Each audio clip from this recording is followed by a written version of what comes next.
Welcome. See, we really are on the same page. Because when I asked for a really short countdown, I knew you were just going to go straight, because it's like, normally it's 3, 2, 1. I mean, what's shorter than that? 2? Yeah, but that's still too long. Like in the Garfield movie where they have to do a countdown, but Odie can only count to 2, so he has to count down from 2. That's the thing. Yeah, I don't remember. In the Garfield movie, he's just an actual dog. Dog. Oh, Odie. Well, if it's the live action one, yeah. I don't think it was live action. Or was it? I don't know. But I never appreciated the fact that Odie was just there and just couldn't talk like Garfield could. It pissed me off. Even though John can't understand him, right? Garfield. John can't understand anyone. John can't understand Garfield. And yet, so does that mean Odie is talking, we just don't see it? Or something? Or hear it? Oh, I think there are other dog characters. But there's like a big dog chained up. Spike. That kind of thing. Yeah, like Spike. Like Spike, yeah. But, they can't definitely talk to each other. Like Neville. Isn't it? It's like stupid. It's like Nerval with something talk stupid. To a mouse as well, right? That makes sense. So it seems like animals can talk to each other, but Odie is so absolutely like brain rotted. Gun to your head. Odie was raised on TikTok. Gun to your head. So Garfield or Tom and Jerry? Has no thoughts. Oh, Tom and Jerry. Yeah, it's quite different. It's not the best question, is it? Better question is, what's your favourite random event in Deep Rock Galactic? Wow, that's something we're going to find out today. I mean, I actually have no idea if I have a favourite or not. We're going to talk about Garfield more. Which is it again, Harry? What? Are we here to talk about Garfield or the events? Fuck, dude. Not Garfield. Oh, okay. Let's nip that in the bud. There goes all my research on Garfield. Fucking deception. Yeah, but at least we've actually, at least we have done research. Probably for the first time.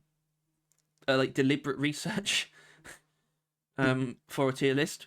Of course, our bread and butter. So this is the first, it's the first, I think, first tier list post season 5.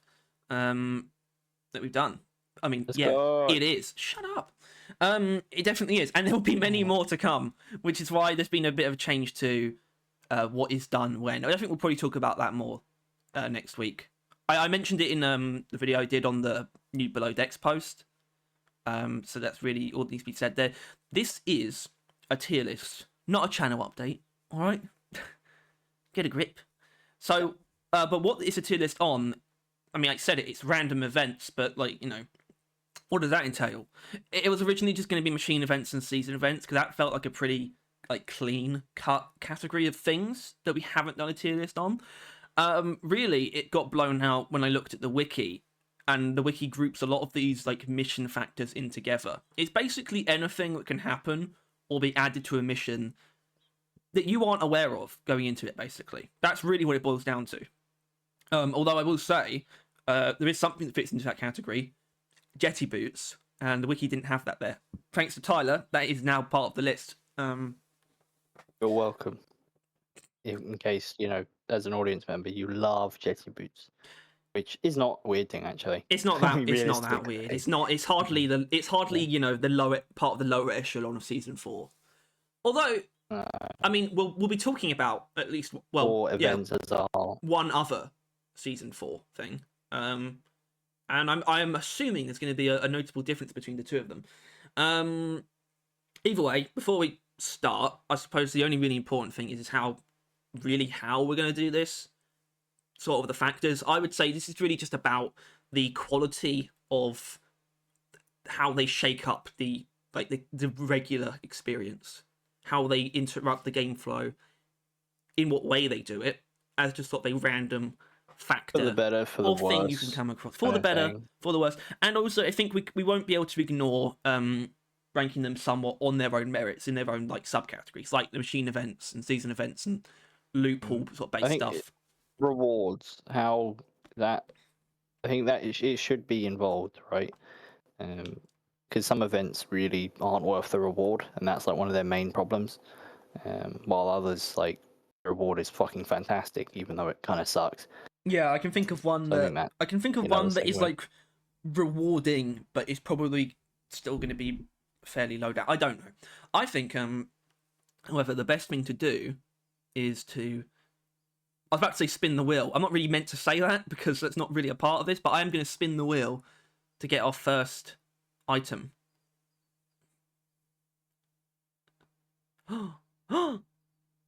Wow. Anticipation. I know, it's great, isn't it? Also, I should have removed it when it landed on it. Oh well. Okay, we get to start with a great one. Yeah, there's still more anticipation because I have to bring it over. Hmm. Oh, why did you do Wow. that? I hope it's not going to do that every time. If it is, then we've really fucked up somewhere. Also, I accidentally spun the wheel another time, and now I can hear clapping. They can't hear it though, but I can hear it. All right, we've got Kursite, a machine event. Luckily, we have this white space down here to put things in before we actually put them anywhere in the list. Kursite. Where to start with Kursite? Is and this is more general. I feel like it wouldn't be a bad idea to just put like all the machine events, right? Because I feel like we're just going to be bringing up the other ones in respect to Kursite, right? Like I think they're so heavily tied together that probably ranking all four in a row. And then it would also then like be a machine events tier list like at the beginning, right? Like kind of our thoughts on them. So at least I think that's a good idea.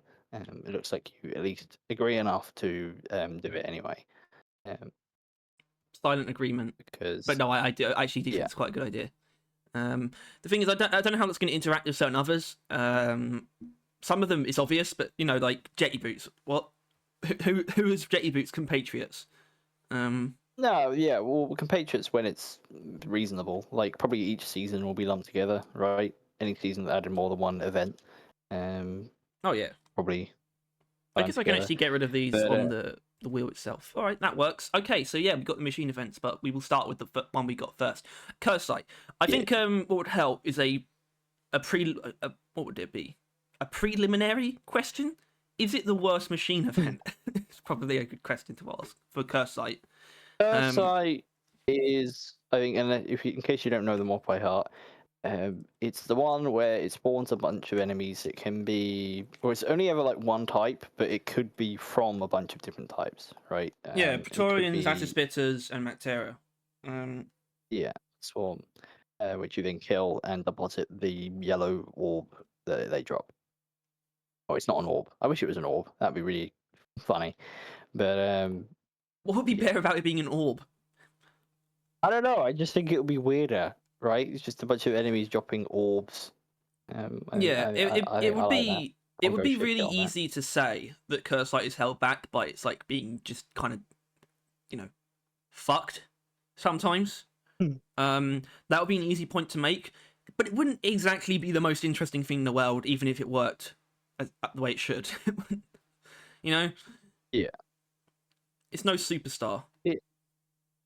I'm thinking it's not going higher than C. Let's be honest. No, yeah, of course. The main problem with Kursite really comes down to sitting there waiting for the enemies to spawn.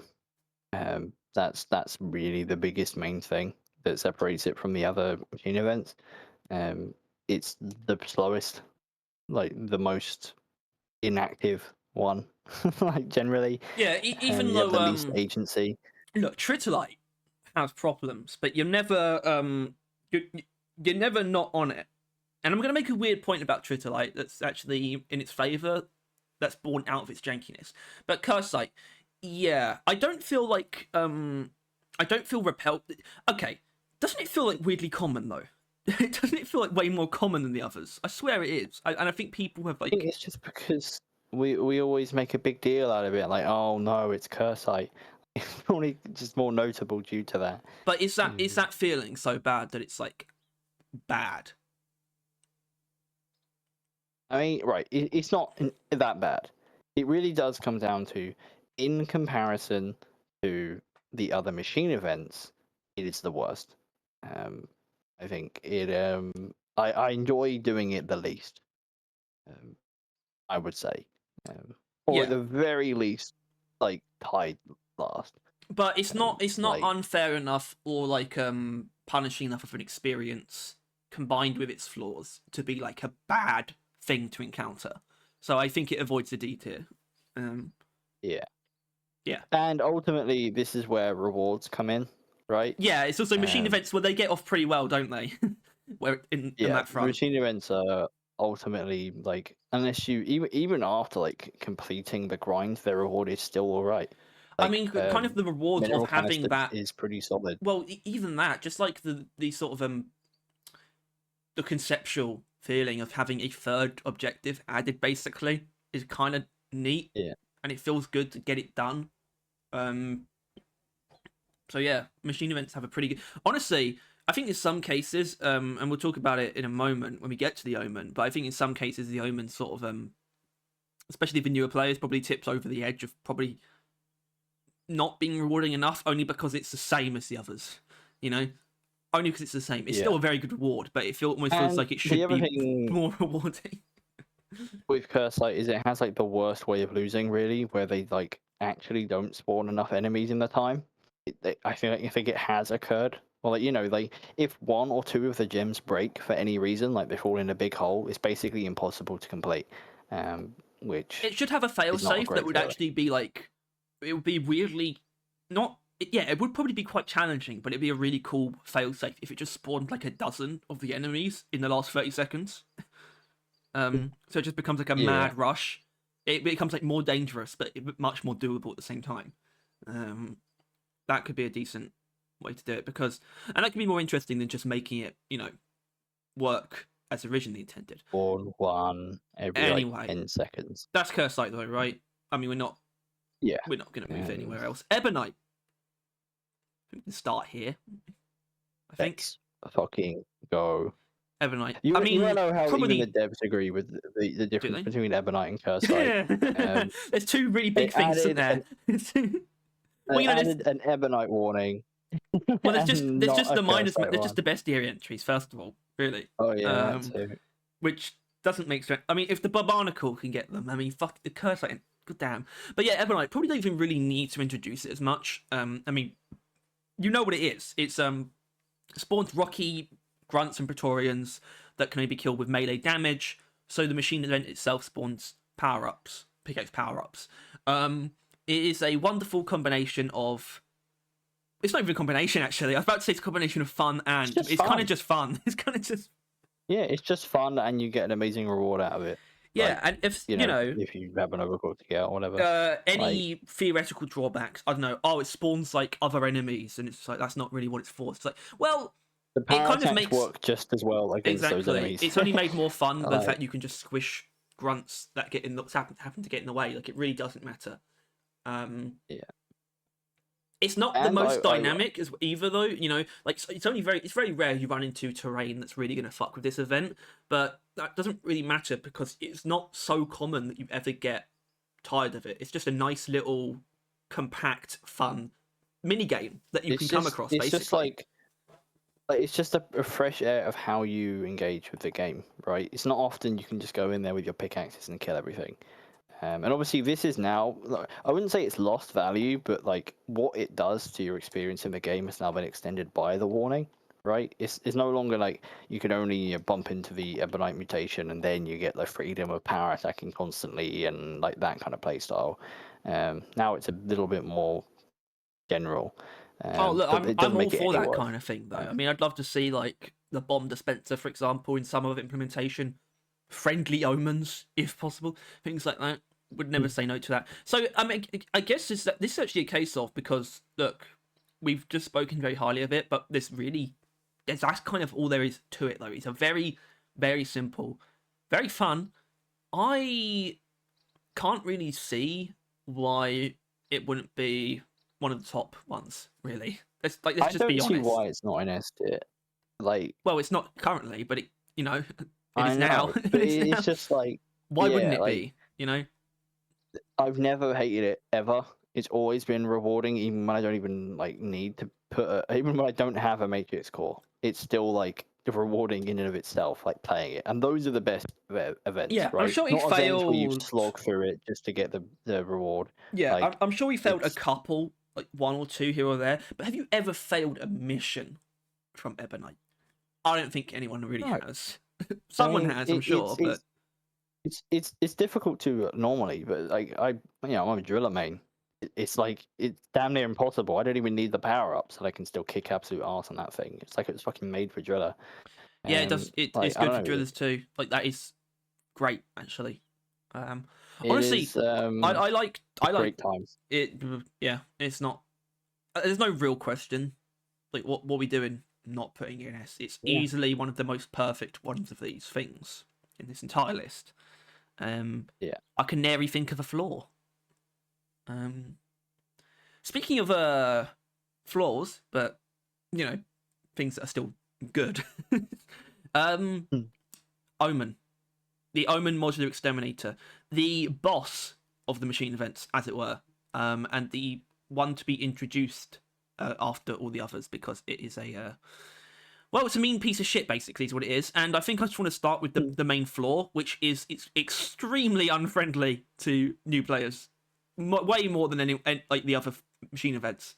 Overwhelmingly punishing. It's Yeah. particularly pinned down by the fact there's no real call out for mission control when you find it anyway, which I really like. I almost feel like that is like implies it's like jamming or your signal or something. I don't know. There's something really ominous about it. I mean, that's why the name Omen works so well. But yeah, it's extremely punishing. It's basically not doable in Hazard 5 unless you employ some like elevated level strategy.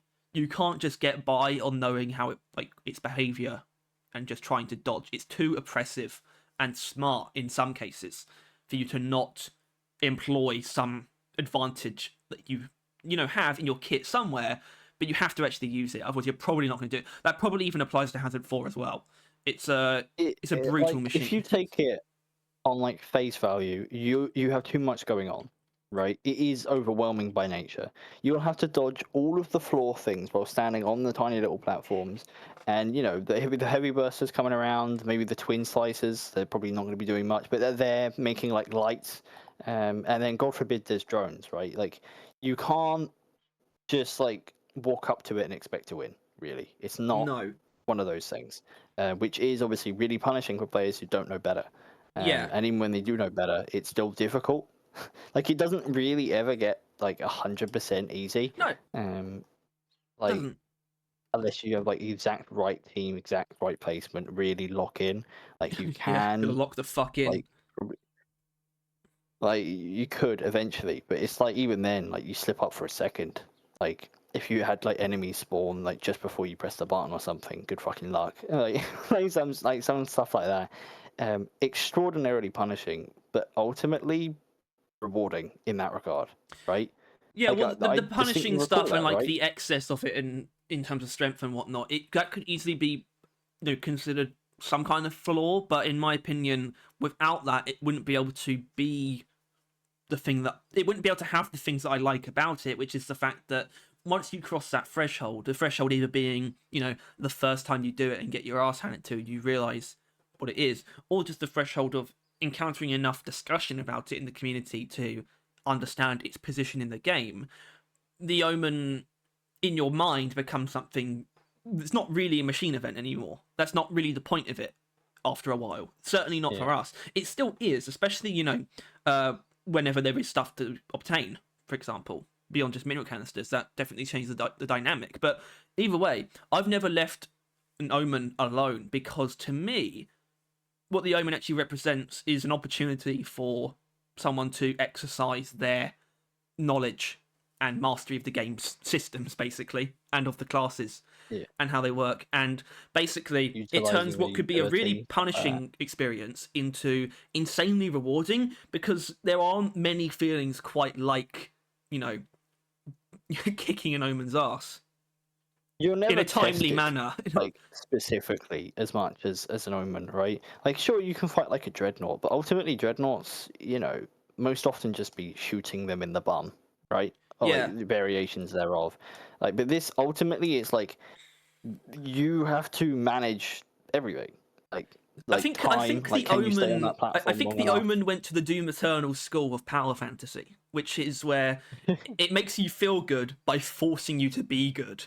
You know, and I Yeah. really like that. That's basically all of what Doom Eternal is. It's like you have to level with this thing, and get on its level to feel powerful against it. And when you do an Omen in a timely manner and without getting hurt, it's a really fucking good feeling, especially in a team Yeah. setting. And it basically it's a machine event that has a lot of problems, like in terms of being unwelcoming, but it's one that earns your respect almost. I think. Yeah. My Once personal you realize that rating, it's not infallible, yeah. um, it is Not that very killable once you think around not that the stuff. drones don't fucking suck, by the way, but still. Oh no, yeah, but ultimately, and this isn't actually a bad thing. But like engineer is the shout for Omen, right? His ability of putting platforms above the plateaus, giving you like safe access to destroying stuff, like before the ground bit kills you, basically. Like putting you above the ground beams, turrets are immaculate against the drones, right? That's like automated drone defense. And I guess he's pretty good at single target damage. So engineer is really where it's at for Omen. But everyone can do their own little things. I think Gunner can zip line over stuff. And just I wouldn't obviously, recommend it, but you can. Yeah. ensure an integer victory. Like make sure something gets Oh done yeah, or shield. with the shield. Yeah, Yeah. yeah. Driller satchel charge is always solid. If you can like open two up at the same time, it'll be like hella utility. Um, Scout is obviously just single target. Scout's probably going to be doing the most damage to the Omen. Point is, and Scout can actually like be not in the area, right, and get out if things start getting spicy. Because ultimately, and this is the one that we use the most of, the Omen is a machine event where if you're getting your ass beat, leave, right? It is a machine event where you can leave You if will things start still getting be bad. hunted slowly by drones until it's over. If there are drones, then yeah, you need to keep an eye out on them. But like ultimately, um, and I just thought of this, Harry. But like nothing spawns when a machine event is activated, right? Um. Well, what do you mean? Because the Tritilyte spawns everything under the sun. I know, but for the example of an Omen, if you were to like I don't know, be in a arc mission, activate the Omen like No, at the beginning, no, would you because have like 2 minutes of? in a point extraction, you're fucked. In a point extraction, that Right. yeah. But in Let's general, override it. omens do like lock down enemy spawns. Nothing happens. It's completely contained to the omen. It's just you and him. Him. Oh It's, dear. it's, But it's a giant protruding rod. I mean, rating. I mean, I put it there. That was It's A. deliberate. Yeah. Ultimately, yeah, like ultimately, it's very, very enjoyable. But you can't deny that it cuts off like new and early players, right? Everyone can enjoy an Ebonite. Takes some serious effort to not hate the Omen. like, No, but I think like, especially after season 5, just in terms of what it's added, I'm a lot more appreciative, and I don't, I can't really bring myself to use that as criticism of things that are sort of a bit more the things that sort of respect the fact that there are good players or really long-term players. We have more of that kind of content now than ever, and the Omen is one of the oldest examples of something that is like respects good players, but also the Omen, it does ride a weird line. Yeah, it respects good players, but it is also a piece of shit to new or inexperienced players. Like I'm not like the promotion tracker doesn't disrespect new players. It's like that's not. It's kind of a weird point I made almost there. that's probably intimidate them, but Yeah, it could yeah. do. It definitely could. When you see fucking Cat Eye on with like what was it, a level 151 like legendary engineer. Yeah. Fucking hell, man. What was that gunner? I don't know. Still, Could be bloody all of them, mate. it's not. It's not. Well, no, it wasn't scout or driller. But yeah, I think that's where the Omen's gonna stay though. So, let's leave him there. Yeah, no, it's good. Yeah, and I think this is going to Leave round it. out to an interesting hierarchy because Yeah, I might just because we tend to do this anyway. It's like a holding place for items. But Yeah, but I think that is actually very accurate. I think it is. Well, the With that Tritilyte is being, weird though, isn't it? Because objectively the middle, yeah, right? And I think that is accurate. the Tritilyte is very strange as though, because the Tritilyte is the one that actually it's almost the easiest one for it to become impossible though. You know, if it's too far Yeah. away or in an awkward position, you kind of just can't do it. But it has a I don't what I'm gonna call it the call up problem because I think that's the more prevalent version. But ultimately, its difficulty is purely dependent on the positioning of its spawns, right? Like, I mean, obviously the spike itself is like, it's normally in an alright situation, right? It's a pretty generalized spawn, right? It's always clears an area, stuff like that. But it's then, the thing it drops down, the bomb dispenser. That thing, hey, there's a chance that it will spawn directly above it in like a cave, and you can drill, and then boom, it's like Tyler, right there, and it's the easiest there's thing a chance ever. it will just land directly next to it anyway. Right. Like straight up, it so, can just land within throwing distance sometimes. yeah. And then So, it becomes like, insanely trivial. The Tritilyte really gets by on being it's honestly its uniqueness comes from the fact that you just don't know how easy it's gonna be. And that is until not you start. Yeah, which is not like I think that is interesting in some way. It's like, it can be very frustrating or very trivial, and sometimes there is a decent middle ground where it's like it's close enough where you can get there as long as you have one or two people like running defense, and that kind of works quite nicely. Yeah, and I think it also. I mean, well, everyone I is want to make also sure we're pretty not handy. forcing it being in B instead of C. By the way, I want to make sure we're not forcing that. It's just it's well, right. It's also when you can like do it. Like if the bombs can actually reach the thing, which isn't always a given, but it's probably more often than not, right? Let's not pretend that it's always impossible. It's just possible that it's impossible. But the bombs are cool, right? You get a bunch of bombs. It's fun there, right? Let's not deny that. Bombing a huge ass crystal. That's Yeah. like something at least. Like I think it isn't. The only problem is, sometimes you can spawn in the bomb station and you're like, well, fuck. Like, Well, you look, can just okay. just look at it and it's like, oh, that's not possible. It It should can't be done. it should always be doable, and it is a flaw of this event that it isn't. Sometimes it kind of just isn't. And I know that's theoretical technically, but let's just be honest. It is sometimes it's But not even doable. with a full team, sometimes it can't Yeah, be. Like, obviously, but there are sometimes what I it's like wanted to across a say cavern. You that can is get definitely a nano. flaw, but I do think it still has a silver lining in that if you have a weird masochistic brain like mine, you can convert that into like a kind of cool like survival scenario because it does spawn quite a lot of enemies. And it's like, oh, okay, I guess Yeah, we're because just you're gonna kind of have to locked in at fight that point. until we're out of this now. And at least we'll get the credits in Yeah. XP when it's over. So it does have a small silver lining there. So it is just more dynamic and overall a bit more fun than the Kursite, I'd say. The Cursite, you wait and then you find out it's impossible. That thing you'll know like instantly. You'll know like immediately. Like you're like, where is it? Oh, it's on like the other side of the cave, and you're like a scout, right? It's like Yeah, and then when you it can't comes really down do to it, anything. if you do just have Yeah. to wait it out, you can use the bombs. That's free damage. Yeah, If you want. So that'll yeah, be where you stand your guard against the hordes. yeah, good old I think Kursite. B is most accurate. It can be fun. It can be really easy. It can be, cheeky. But it also can be literally impossible and can end your run just from RNG. It's a mixed bag. And I think that's why it belongs in the middle, C, or B rather. Yeah, I do think this sort of escalating ratings does actually portray feelings towards the machine events pretty well.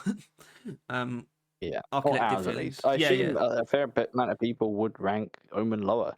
And I think ultimately it comes down to skill diff. Get good, right? Like, um, Yeah, I but think the ones we would yeah. get away with most cleanly is probably Ebonite because I can't imagine anyone actually has anything against it, and then maybe Kursite because not many people would fight that would. All we're really saying is that it's mid. I don't think many people would fight that either. so I think we're probably okay there. Maybe the middle two, because I think Tritilyte does sometimes inspire strong opinions, like based on anecdotal experience, you know, specific placements. Yeah, no, I think that for the start, That's our machine event tier list. All right, thanks everyone. Machine event tier list. Yeah. All right. Already it with that easy. Let's do something else. See what it else is. I don't know what's It's a really fucked website. This is. Oh, there's been the wheel on. Yeah. All right, so we got we got one that does actually entail more than one. So I'll grab them both, bring them over. Upload failed. Oh, don't worry about that. Okay. I mean, I don't know what that is. That's like an Office thing. I don't think my membership to Office is particularly strong. I don't. It's a bit loose and up in the air, I think. Anyway, here they are. So I got cargo crate, but you know, they come hand in hand. Let's be honest. Yeah, I think they do. Yeah. So we have cargo crate, but yeah, I think they do. Yeah, they do. We've got cargo crate and a lost pack. Cargo crate. Right. I think this is it is a true classic. It is the progenitor of these. I can't remember when it comes to certain creature encounters. I can't remember if things like the golden loot bug came before. But as far as physical things that you find in the caves, I do believe the cargo crate was the OG. Yeah. First example, and actually. Quite frankly. Yeah. I mean, it's kind of the GOAT, right? It is. It is the GOAT in a lot of ways, I think. Yeah. I mean, it's simplicity. It wears on its neck. Just find 2 batteries, plug that thing in, you get a nice little tune and a bunch of minerals you get and a nice little tune. Cosmetic. Or what's the other things? You know them all. You can get frameworks and victory moves from cargo crates. So on. Yeah. Both pretty sick. Mainly the frameworks though. Frameworks are definitely king, I think. What most people are craving.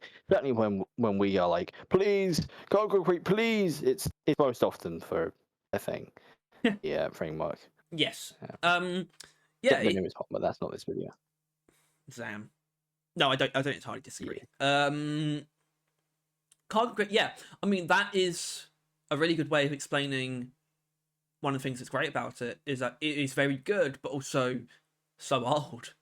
But it's never really worn that thin. I have ignored a couple on occasion, but in general, I do not mind engaging with a cargo crate, even when I have nothing to gain from it, because it's kind of just nice hearing. It's just like a loot box, right? It's just like a bit of stimulating, like, thing. Well, I mean, just even the process and like the feelings involved in encountering it. So, I mean, I can't remember exactly how it works. So the beeping only starts though when you actually have dug the batteries out, though, right? I'm pretty sure you just find the batteries and then they start beeping. No, the batteries beep. But it's got the beeping thing, and it does have the hot and cold thing going on with it already, doesn't it? Yeah, when you hold them, it beeps like different speeds depending on where you are near the main part. Yeah, it's not it's somewhere close to engaging, I suppose. There is a little bit of gameplay there, and it's just a nice little find. I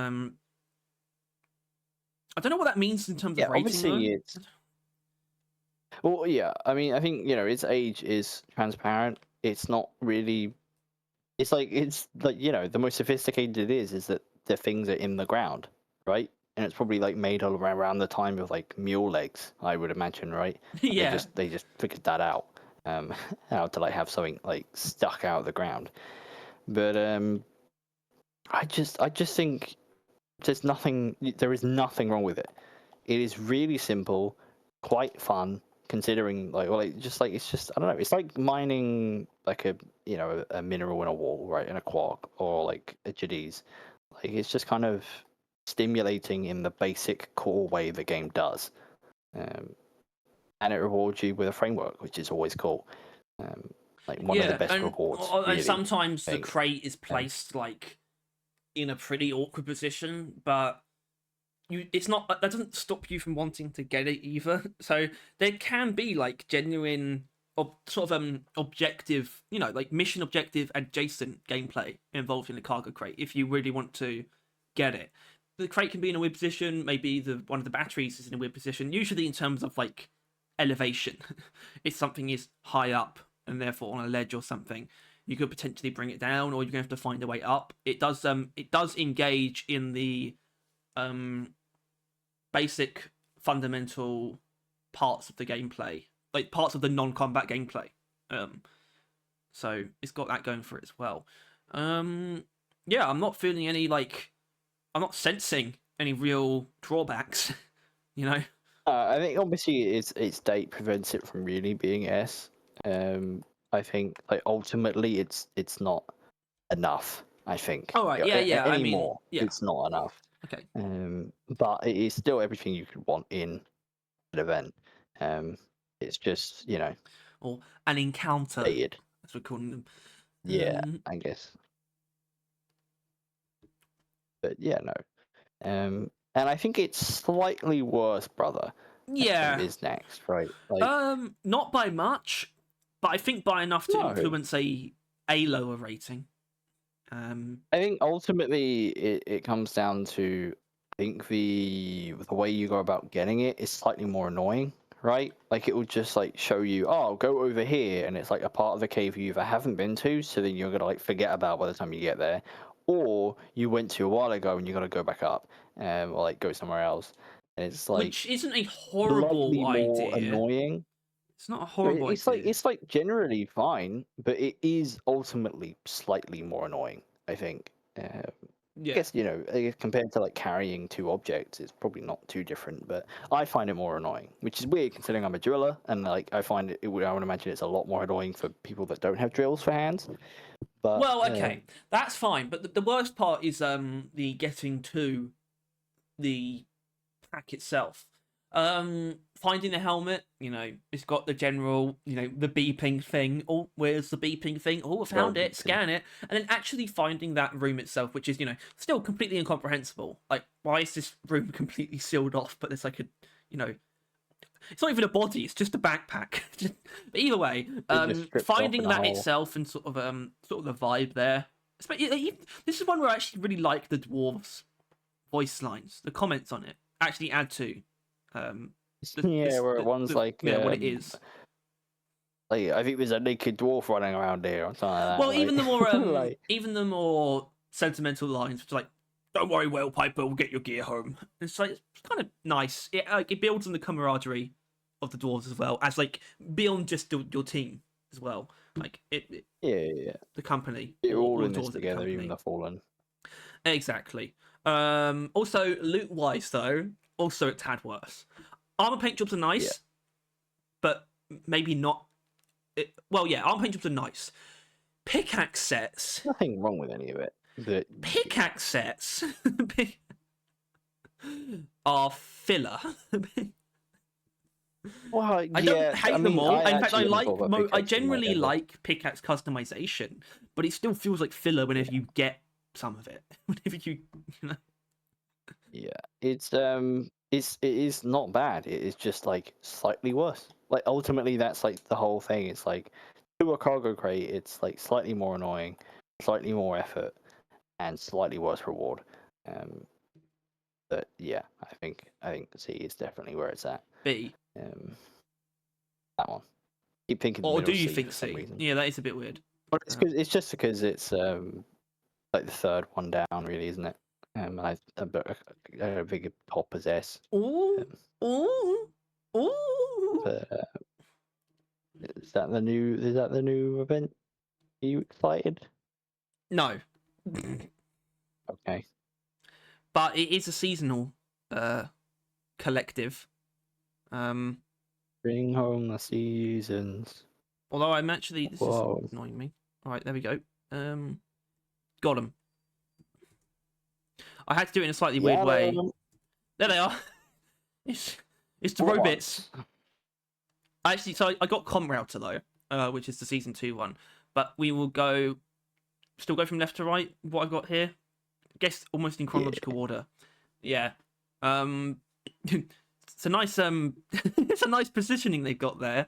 I feel it's going to be a notable order, or result. Like I'm talking about the middle one. I might have to get that package. Not at all. All right, Prospector. The Prosy. The unique one out of the season 1 events, basically. That's what he is. Sort of like a robotic silicate harvester that's sort of just floating around the caves. He's cool, right? He is cool, but also a fucking problem, right? Like a prospector can fuck you up.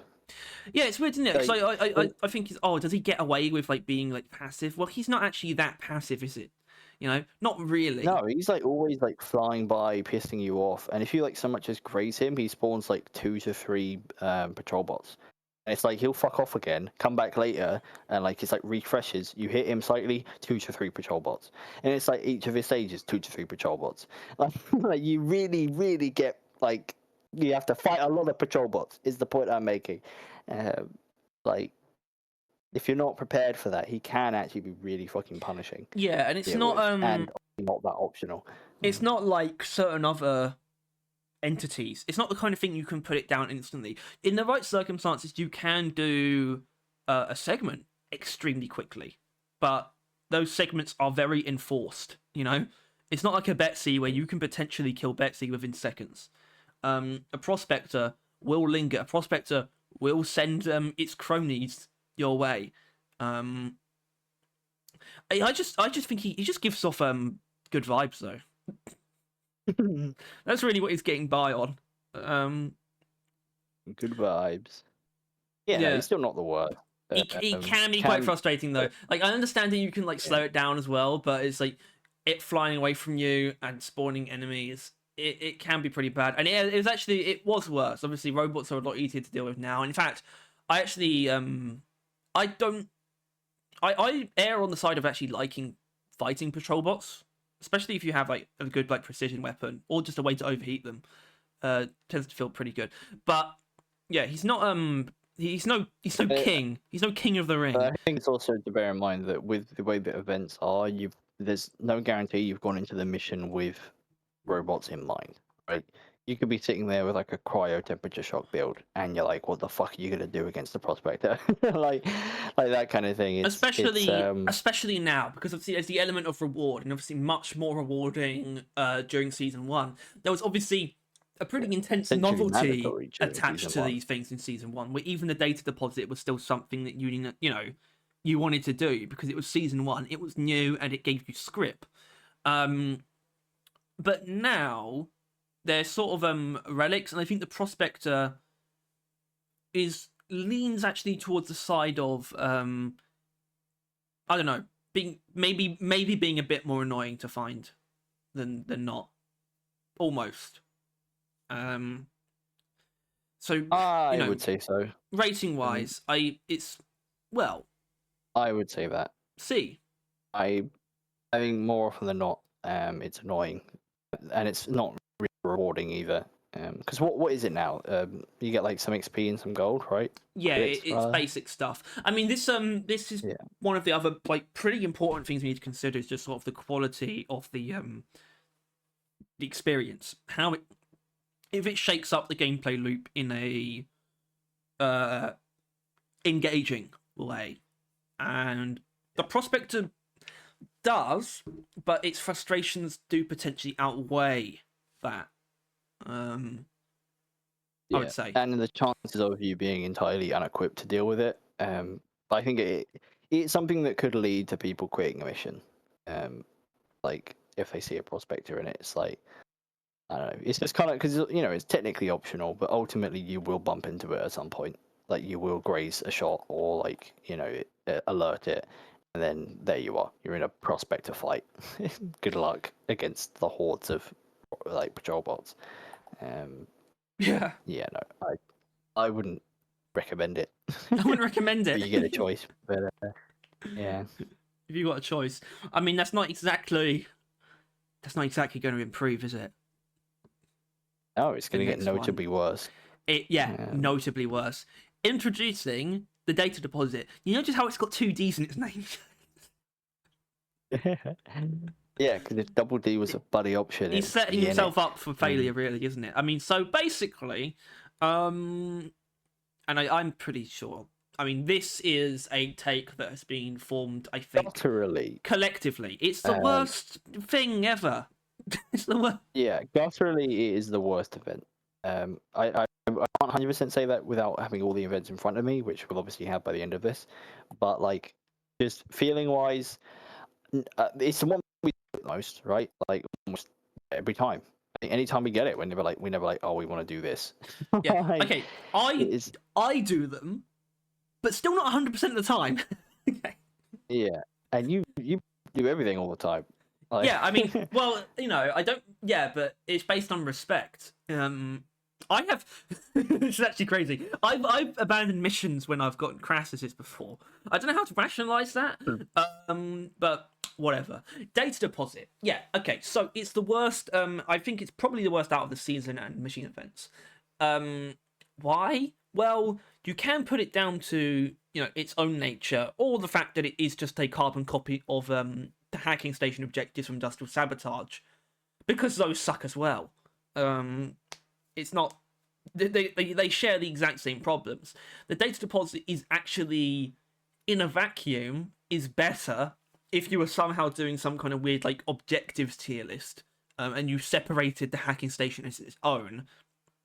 That would be worse because it's just as bad, but it's also forced. The data deposit, it still fucking sucks. So on its own merits, just awful in pretty much every way. It actually has one tiny advantage over the meteorites in that it does actually summon enemies that are relevant to it, which I think is a good thing, technically speaking. But ultimately was not perceived so at the time, which is why the meteorites don't do it.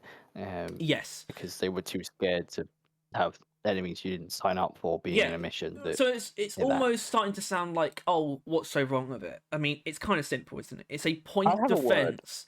Okay, go on. Unfair. It is unfair. If they manage to break the thing in any way, shape, or form, the chances of you repairing it are just really slim. Because, unlike basically every other time they've done this, or just generally in the game, they do not stop spawning enemies to give you the time to repair it. I mean, that's the biggest one, isn't it? Stop spawn enemies, and there is not a timer on the mission. Therefore, until you repair that thing, they will infinitely spawn tons of enemies for the rest of the mission. That's what this is. That's why it's in D. That's why it should be lower than D if there was one. It is like actually just the worst designed thing in the game, like the most poorly thought out, and I do not know how it's still that way. Like it is rough. Yeah, it's also a point defense objective, but it's so it's you find a data deposit, right, and it's in like a nice open space, Yeah. And then you call down the hacking pod, and it's just gonna be wherever the fuck. Usually, because it's away from an open space, the chances are that the hacking pod is not going to land in an open space. In fact, it never does. So what's some sort of tight what's away from that open space? It's going to be ledges and tight tunnels for a point defense objective, right? Immediately, kind of just fucked. And then obviously, I don't hate the aspect of actually connecting the thing to the deposit, right? Not the worst thing in the world, but that does represent an issue in the thing itself of the connection getting disrupted, right? If it gets broken via terrain manipulation of any kind, and that wouldn't be a problem, but it becomes more if it actually gave you some respite at any point, like when it breaks. But the fact that it doesn't makes that another negative, like when the connection is broken, because it's not like you're given any kind of just time or rest to No. remedy the problem. It's just all piled on top of each other. Every issue just gets piled on top of each And other. will never end until it ends. Yeah, and it's not like it's There's going no to give you timer. some kind You of would assume it, that kind of thing would have a timer, like in a Tritilyte, right? Tritilyte is relentless, but relentless within like 2.5 minutes, right? yeah, and there's no Like, compensation though. It's not like it kills everything like when it's over or something like that. no. Tritilyte actually only, by the way, Tritilyte's weird because Tritilyte only does that, the explosion, if you fail it, which is actually really cool, kind of. Is it But knows yeah, that you need help. data deposit, no respite, not even if you succeed. Fuck you. It's such a shithead. It's such a piece of Yeah. shit. Oh man. It is like, by far the most poorly designed, and like one of the only, I would say the only like events where often, like not just us, but often we hear other people who forget to deposit the thing they just like hard earned themselves for. Because it's so like antithetical. Like you spend the whole time fighting in one area, and then the reward is somewhere else. This is why actually. And if you don't remember to go over there to get it, which it won't tell you to do, there's no like you have to like remember. After all the ordeal, you just leave it there, and you'll get nothing. This is why the retrieval pod that they use for the core stone would actually be like, it could be not a terrible idea to actually have it like add it to these missions. Dude, or like don't add shit, just delete it. Well, Data yeah, deposit sure. is not fixable. I'm not really talking about data because you can run into the same issue with the other ones. Prospector not so much. I mean, if the prospector goes down, Well, you want to go into where it dies. Yeah. Com router, you'll always be like, I mean, it's all connected to the com router at least. You'll probably be like running past it every time you go to a different router. Com router, yeah. So com router, it's just like, yeah. Com com- router. Com router, I actually really hated when they added it. It was far too difficult, and I struggled for ages. And then I understood, started getting better at it, and then they nerfed it to make it so unbearably easy that it's boring. And, I mean, like, a waste of time. What about that last one we like- did? Oh, well, that last one we did, it fucking spawned something that was like, how long would you say? Like an actual minute of sprinting to like reach the fucking thing, the little spinny antennae, and it's, I don't know, it's just kind of mid, right? It's just so easy. It's weird. Yeah, it is extremely easy, but I still like doing it. I actually really like doing it. It's I guess it's like Ebonite, but less fun, in a way. In that it's not like it's not very dangerous. Harmless. Yeah, it's harmless. Yeah. It's a harmless thing to encounter, and I would never not do one because it's good enough. And I actually do like the hacking mechanics, especially in this one. Actually, no, I like it in both examples of this, like the wire cutting one. I really like this, and also hacking the turret controller on a rifle presence mission. It doesn't count as an encounter, in case anyone was wondering about that, right? So the reason why I like comm routers when I'm playing scout, because what that means is you get to like do things. It feels slightly cool when you have to grapple up to like one that's like in a weird spot, for example. But if you are in that position, right, in whether you're in solo or you just don't happen to have a scout, you have more than enough time overall to just wait for it to like transfer to a more convenient node, basically. So yeah, it's extremely trivial, actually.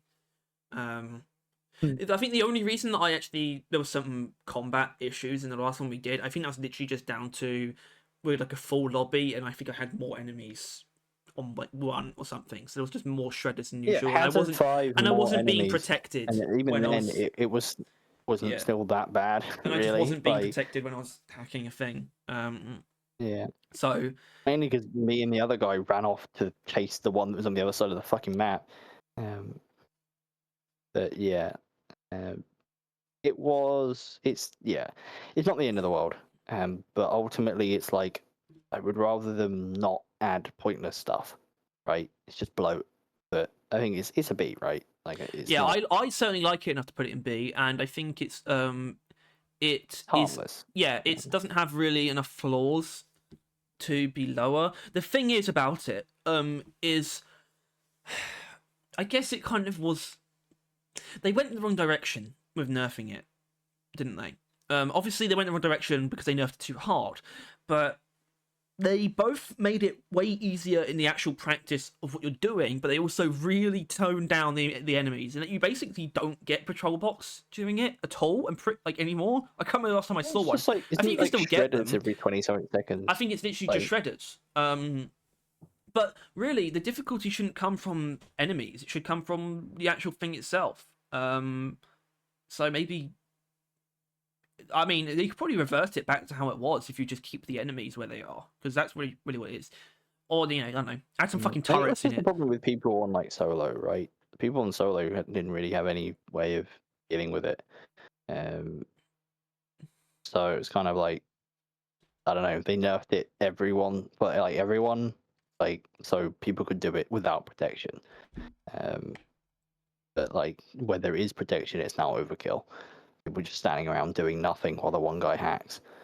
Yeah. I don't know. Ultimately, as you can probably tell, they really didn't nail events during the rival era.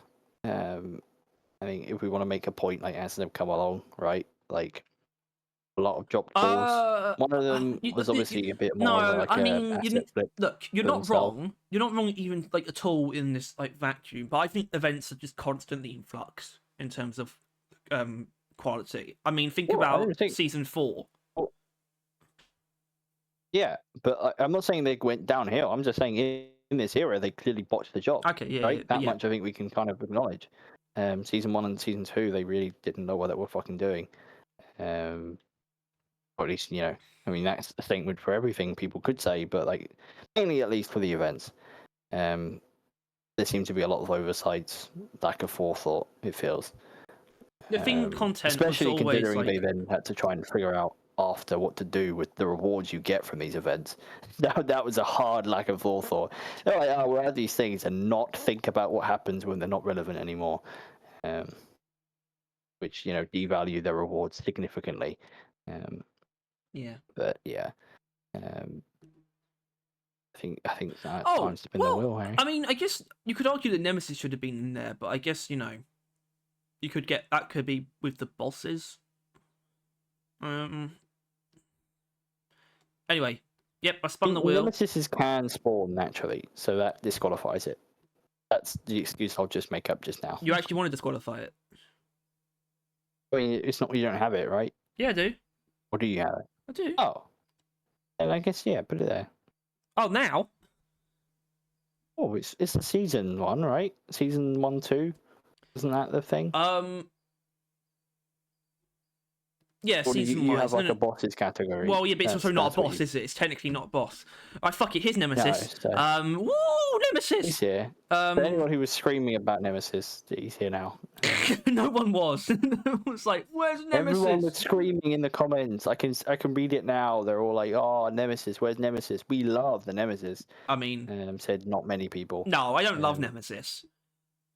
Okay, so, well, you know, going on the topic... encounters, Nemesis is a cool encounter when it just naturally spawns, especially when you don't know too much about it. Hearing that is cool. There's nothing cooler than just residing in a cave and you can hear like the distant echoes of a dwarf screaming for help. Yeah. Right, like that, but like it corrupted. Like it was such a cool fucking concept. The design is also fairly solid, right? It's a pretty damn good design. Right. Yeah. It's little Groban arms. But the Grobler. Ultimately, I mean, I don't know. It's a bit like a Crassus fight often, where you kind of just shoot it for ages. Except it's a fair bit more deadly. You don't die. That's your reward. You're not dead. Like it's one of those things. Yeah, Nemesis can be. Nemesis can be very easy sometimes. But it can also be like not painfully hard, but just more of an endurance test sometimes, where you kind of just need to keep running and just getting in shots when you can if you don't have a very effective build. I experienced that yesterday. But he's not. I don't think he's unbalanced. Actually, sorry, that might be his biggest issue is actually not being particularly balanced in how easy the encounter is as a fight. Because sometimes he's just And apparently really now, difficult. if you have Scorching Tide, you're like insta kill it. So like Yeah. if you're afraid of Nemesis, just go into every mission with Scorching Tide. Never stood a chance. But yeah, I mean he has kind of the same weaknesses as Rivals as a whole, like in design. They really leaned into status effect vulnerability, which I think has Yeah. aged poorly. Well, they also leaned, really. as far as enemies go, they really just took the Nemesis as an opportunity to just make a rival enemy that countered like the biggest issue with all the other rival enemies, which were all added in season 1, which is feedback. Nemesis has much better. In fact, it feels like a focus was feedback. It's got like multiple destructible weak points, one of which is specifically its eye, which feels pretty cool. Would be cool if you could actually blind it. And it also has like breakable armor to reveal permanent weak points after that. Yeah. They did improve that, but I still think it has a slight flaw that it's still a bit of a bullet sponge. Like to do those things, I feel like you still have to shoot a lot more than you feel like you would, right? To like break them off.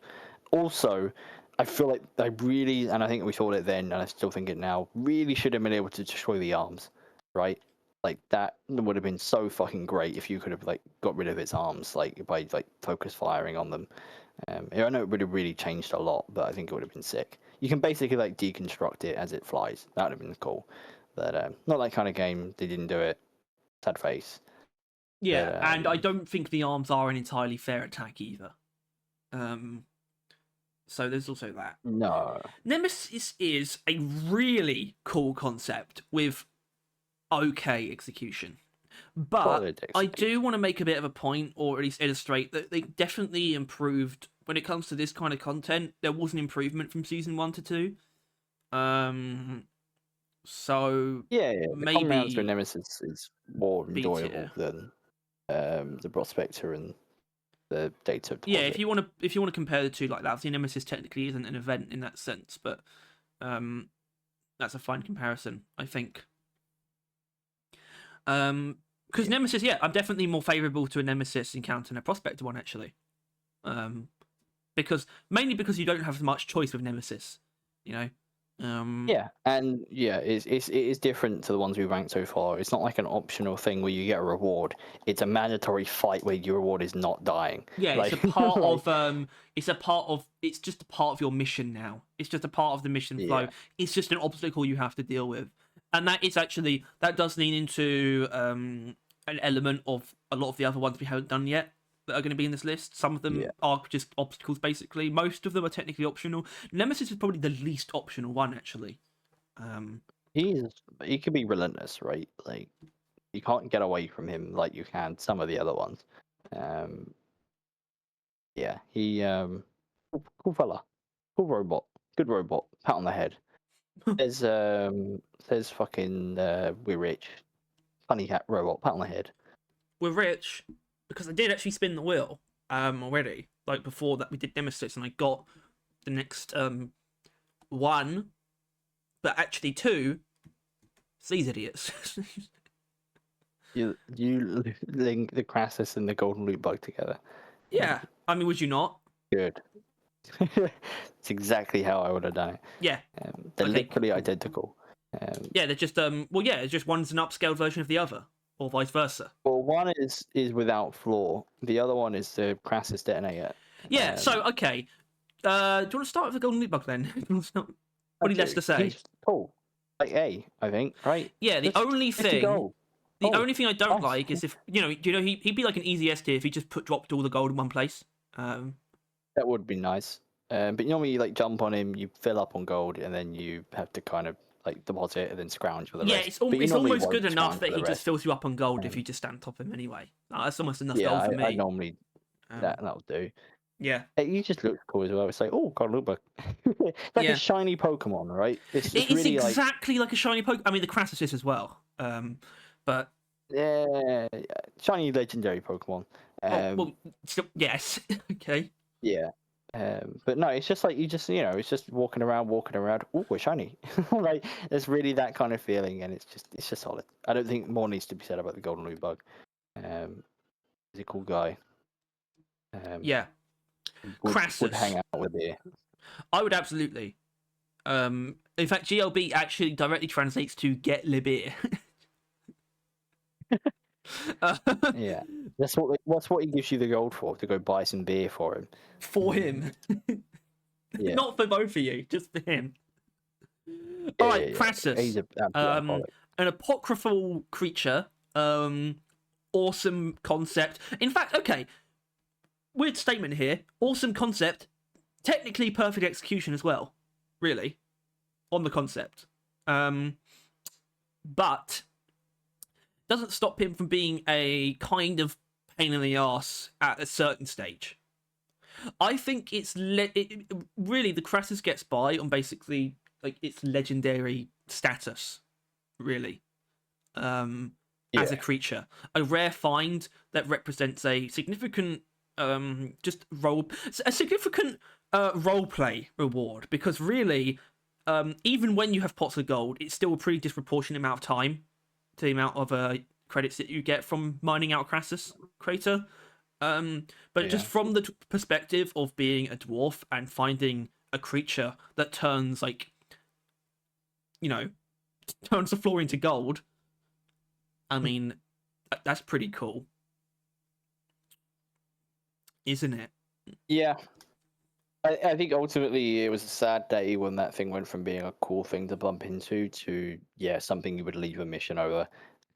It ultimately comes down to, you can go into a mission with the idea of like, we're just gonna chill out, do some simple things, and then you get a Crassus, and it's like, all right, so I'm gonna spend like half a resupply's worth of ammo to kill this thing, just to then like either not mine all the gold it drops, or to have to mine all the gold it drops. Either way, it's like no real reward. It's After it's spending actually so much ammo doing it's it. such a weird dynamic, because it's like the most and look, we've had it like less than 5 times overall, getting pots of gold and the Crassus at the same time, and it's like an apocryphal legendary moment, but it happens so infrequently that it's happened less than 5 times to us, and within that time, we've gotten to the point where that's almost worse than just finding one normally. Yeah. Where it's like, oh fuck me, I have to mine this thing, don't I? And it's with pots of gold, it takes way longer as well, mainly with depositing. Yeah, it's like whenever we get it normally, like we'll kill it because you kind of got to go through, and then I'll probably use as many statue charges as I have. Yeah, if a on bulk the stage gold. shows up, we'll use that or something convenient. Yeah, pots of gold. that's the best the gold is gonna get. But yeah, it's like, all right, well, and it's just one of you're like at gunpoint from yourself. It's like you can't. This is too rare to pass up. You can't just not do it. But then during that, you're like, now the mission's been extended by like 50 minutes minimum, right? Like your ammo economy is going downhill. Like luckily there's always enough nitro. Yeah, and there is a time, like it's frustrating now, but it's still kind of a little bit of a cool side objective that gets added. It's just like, oh, we got to like, suddenly resource management gets amplified and we got to like defend this zone, our loot zone. It's kind of cool. And you're like mining, and then like, an enemy appears and it's like lock in, and everyone like focuses in on wherever they're coming from. Yeah, like it isn't terrible, right? I don't think, and I think the appeal it has from the beginning shouldn't be ignored, right? It is definitely one of the main cool things the game ever did, right? Like it's like one of the coolest shit in the game. Yeah, they were like, fuck it, huge gold exploding creature. It's like sick as fuck, and the game would be worse off without it. absolutely. But ultimately, the more you play, the less you look forward to bumping into a Crassus, which is sad. Yeah, well, but it makes it difficult to rank. It does make it very difficult. I mean, but that element of things getting a little bit worse, it does actually apply to. It actually applies to most of these things to an extent, but it doesn't take away from them. In some cases, it doesn't take away from them at all, and it doesn't take away from any of them to the extent that it does the Crassus. The Crassus easily suffers the most from that factor. So replayability. yeah, I think for us, and also, so this is almost an element of like space efficiency, because I think for us in our current position, it would be like a C tier. It does depend on what we're ranking. To be honest with you. Or like how much If it's so this is enjoyment, ours. How like subjective is this tier list? yeah, like how much we enjoy engaging and like bumping into things. Like if this is like how much we enjoy bumping into encounter tier list, then I think so far everything's bad's up. But Crassus, would be down in C. But if it's like ultimately how objectively good we think it is, like overall, it would still only go like a size B, I think. But I know you wouldn't want to like fill up B. But it's difficult. It's really fucking difficult. It represents more than it actually is.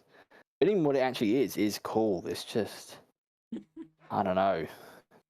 It's such a task. It's like homework. It's like, oh man, fuck. yeah, Like, this is now I've got not only have I got to kill this thing, but then I've either got to not mine the gold, which is pretty sad, or mine the gold, which is even worse. if the data deposit is the industrial sabotage of random encounters, then the Crassus is the escort duty of random encounters. But that doesn't make it a D tier. So okay, would it C or B? C for Crassus. C for Crassus. And we can change things if we feel. Now. Yeah, it is strange, but obviously we were never gonna do this at any other point. We're not gonna get another event or random encounter in the game for quite some time. Yeah. But it's also been something that it just get a bit more conceptual briefly. It's something that's been added to regularly enough where we always knew there would be another one not too far away because of season events. So really, this is the perfect time to do this tier list. A year ago also would have been good, but I guess we wouldn't have the newest event. So, but we wouldn't know that the next time is even longer away. Yeah. All right, I'm gonna spin that wheel. Oh, oh, oh, oh, oh. Okay. Was that a speaking of the devil, or? What would be speaking of the devil? I don't know. I'll find out once you put it on the screen. Oh, I think I know what I'm going to do with this. Because I wasn't sure at first. I actually forgot what I got. I just know what category it is. I think I got Betsy. Right. Which results in these fuckheads. So. Boss time, baby. Yeah, I think so. Well, the Dread one is a random Dreadnought spawn, which I think the reason why... Did the wiki do that? Yeah, that's the wiki, and I think that's because... I think the only reason that's on there is because it can happen in more than just the missions with, like, random swarm types, because Point Extraction technically doesn't have special swarms, but it can have Dreadnought ones. I think that's the reason why it's there. But I am happy to have it here as like a random encounter. But Betsy's the one I got, so let's start with Betsy. What a bitch. Betsy. Yeah. But also... I think Betsy... Not unavoidable. Went to like a bit of a phase. Like I was like, fuck Betsy for like a while. But I kind of realised she's just not that hard. Betsy becomes a lot better once you realise that you and Betsy are basically equals. In terms of your like power. Right? And so when you have a team, it kind of, and especially if you know what you're doing in that team, you know how to do it. You make sure that the person who engages first does the most damage or whatever, and you engage from a decent position, she's probably going to go down extremely quickly. And if it's just one-on-one, you can basically kill each other just as quickly. So Betsy is pretty damn cool, in my opinion, actually.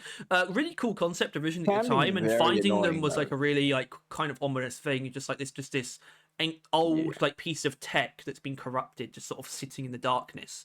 And then you go near her, like this horn like blares out. It's like as if she's like awoken from her slumber, which she has, but it's like as if she's like roaring from getting up, and it's just like this quite lumbering, lethal machine that can be really hard, but at the same time can go down like a sack of shit as well. Yeah, but also it can be like neither. Like she's like not really killing you, but like like you popped one of the weak points, or whatever, and the other one is just like in a wall, and she's like crouched on the ground or some annoying bullshit. Like her nature is kind of like she's moving around, is stuck to the floors and ceilings. Like it can get a bit annoying, and that does extend over to her being on your side, right? Yes, Like which is like really Betsy. cool. I could convert, like, we get a this bonus, seemingly powerful ally. Yeah, like a perma Bosco, basically, or like that kind of thing. Like it's just an extra firing squad. Um, but ultimately, often hits you. I think everyone can agree with that, right? Like the bombs often hit you, which is not great. And often gets Never really hit, kills you, but or yeah, often gets hit instead of enemies sometimes. yeah, you're like shooting at a horde, and then like Betsy and Bosco, not Bosco, Betsy and oh, Betsy Doretta. What's the normal one? Molly. Molly, yeah. Yeah. Those two just like pull up and completely block your line of sight with like a unstoppable wall of Look forward metal. to the DRG robots tier list. I don't know if probably not going to do that. But yeah, Betsy. But we should So do like a robots, but like humanized one. But there are lots of those. Tier list of that. well, that is all of them though, isn't it? Because like the Drill-Evator's not a robot, for example. No, All the yeah. ones that are robots have Although I names. don't doubt that's already humanized somehow.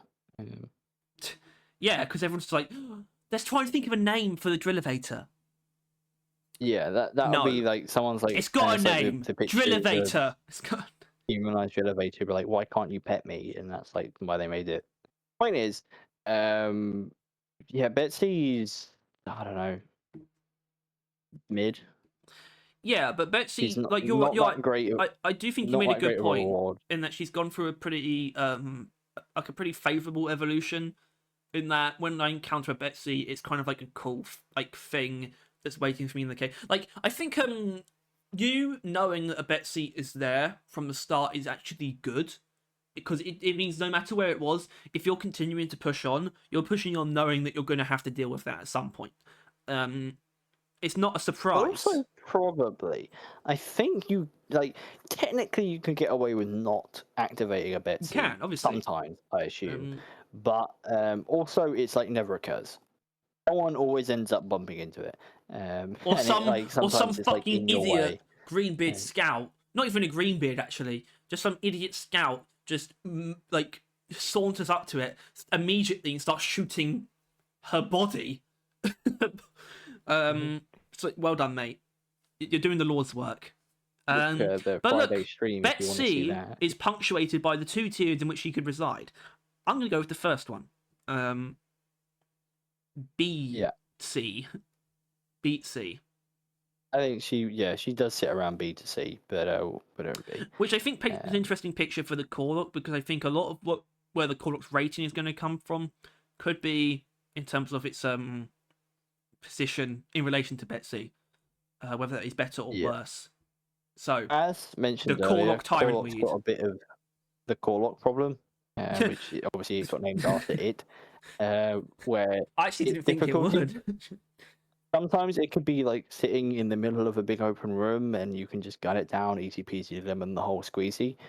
Other times the bulb is in the most unapproachable place, and the plants are like strategically planted in the most advantageous like places with the least cover, and it's just hell. It's just hell on earth. Like it's an actual like army battlefield, like over the camp. Um, and the difference between the two is often realized painfully when you spend like all your ammo trying to kill it, and it's like done way more damage to you than you Yeah. to it. So the Corlock, if you don't want to hate its guts, which I don't, and I don't think you do either. If you want to avoid despising the Corlock, you have to see it as a tertiary. Well, actually, no. You have to see it as a second primary objective. Um, you have to see it as like a Lithophage outbreak tier mutator, basically, to let its existence not boil your blood. It is not avoidable. Do not pretend that it is. Like, yeah, this is a mission. Like, this is a mission mutator in the form of a random boss, basically, and I like that. I like the core. It's rare enough where. So obviously, yesterday we did run into the awkward thing of what happens when you encounter more than one Corlock in a play session, you know. But one per is more than welcome, because it is just about rare enough where coming across a Corlock is a welcome change of pace, as long as you haven't been doing as long as you've been doing pretty chill stuff up to that point as well. It's kind of like in terms of a session, it's either going to be the first thing you do, or you've done it, you encounter it after doing some pretty easy stuff. But once again, it depends on difficulty, right? Sometimes a Corlock can be literally you don't even pay attention to it and it's dead. Sometimes good team, good location, it doesn't stand a fucking chance. But sometimes it's you and me. It's in a really good position. We are not built for it in any way, shape, or form, and it takes 2 full resupplies and our dedicated focus for 20 minutes. Sometimes there's a difference between the two, and one of them means you do not want to go against it again. But I would say the only thing about that felt unfair though was the fact that enemies are spawning while we were fighting it, which happens because the game doesn't treat it like a event. It's still a boss. It has a health bar, but it doesn't have it doesn't change the music or anything like that. Which the reason for that is because you can technically, I think it should, but the reason why it doesn't, I believe, is because you can technically walk away from the encounter and it will go dormant again, and the health bar will go away and whatnot. But the music ends. Yes, it would, but it's still. I still don't think that's necessarily a good justification, because, as we've established, a Corlock isn't actually optional. So, and that is probably that is his biggest flaw. If the Corlock was optional, completely, inarguably, I would be putting this in S tier, straight up. Because I think it's that cool of a random rare challenge that I would be willing to just put it straight up there. It's just a test of your abilities. As it stands, it has some very notable drawbacks, and it doesn't always feel fair to fight either. I really like it though. I really like the Corlock. Yeah. So I don't really know what to do with it. It's a bit of a Omen, but you really you can't inherently just think your way around it. Use your equipment well. It's more of just a fight of attrition. Yeah. Do you think that's a good way to find our rating? Is it definitively worse than the Omen? Oh yeah. Yeah, but let's be honest. Would they basically be the same if you encountered the Omen in the same way, and it basically wasn't optional? But that is still a part of their DNA. So, yeah. Yeah.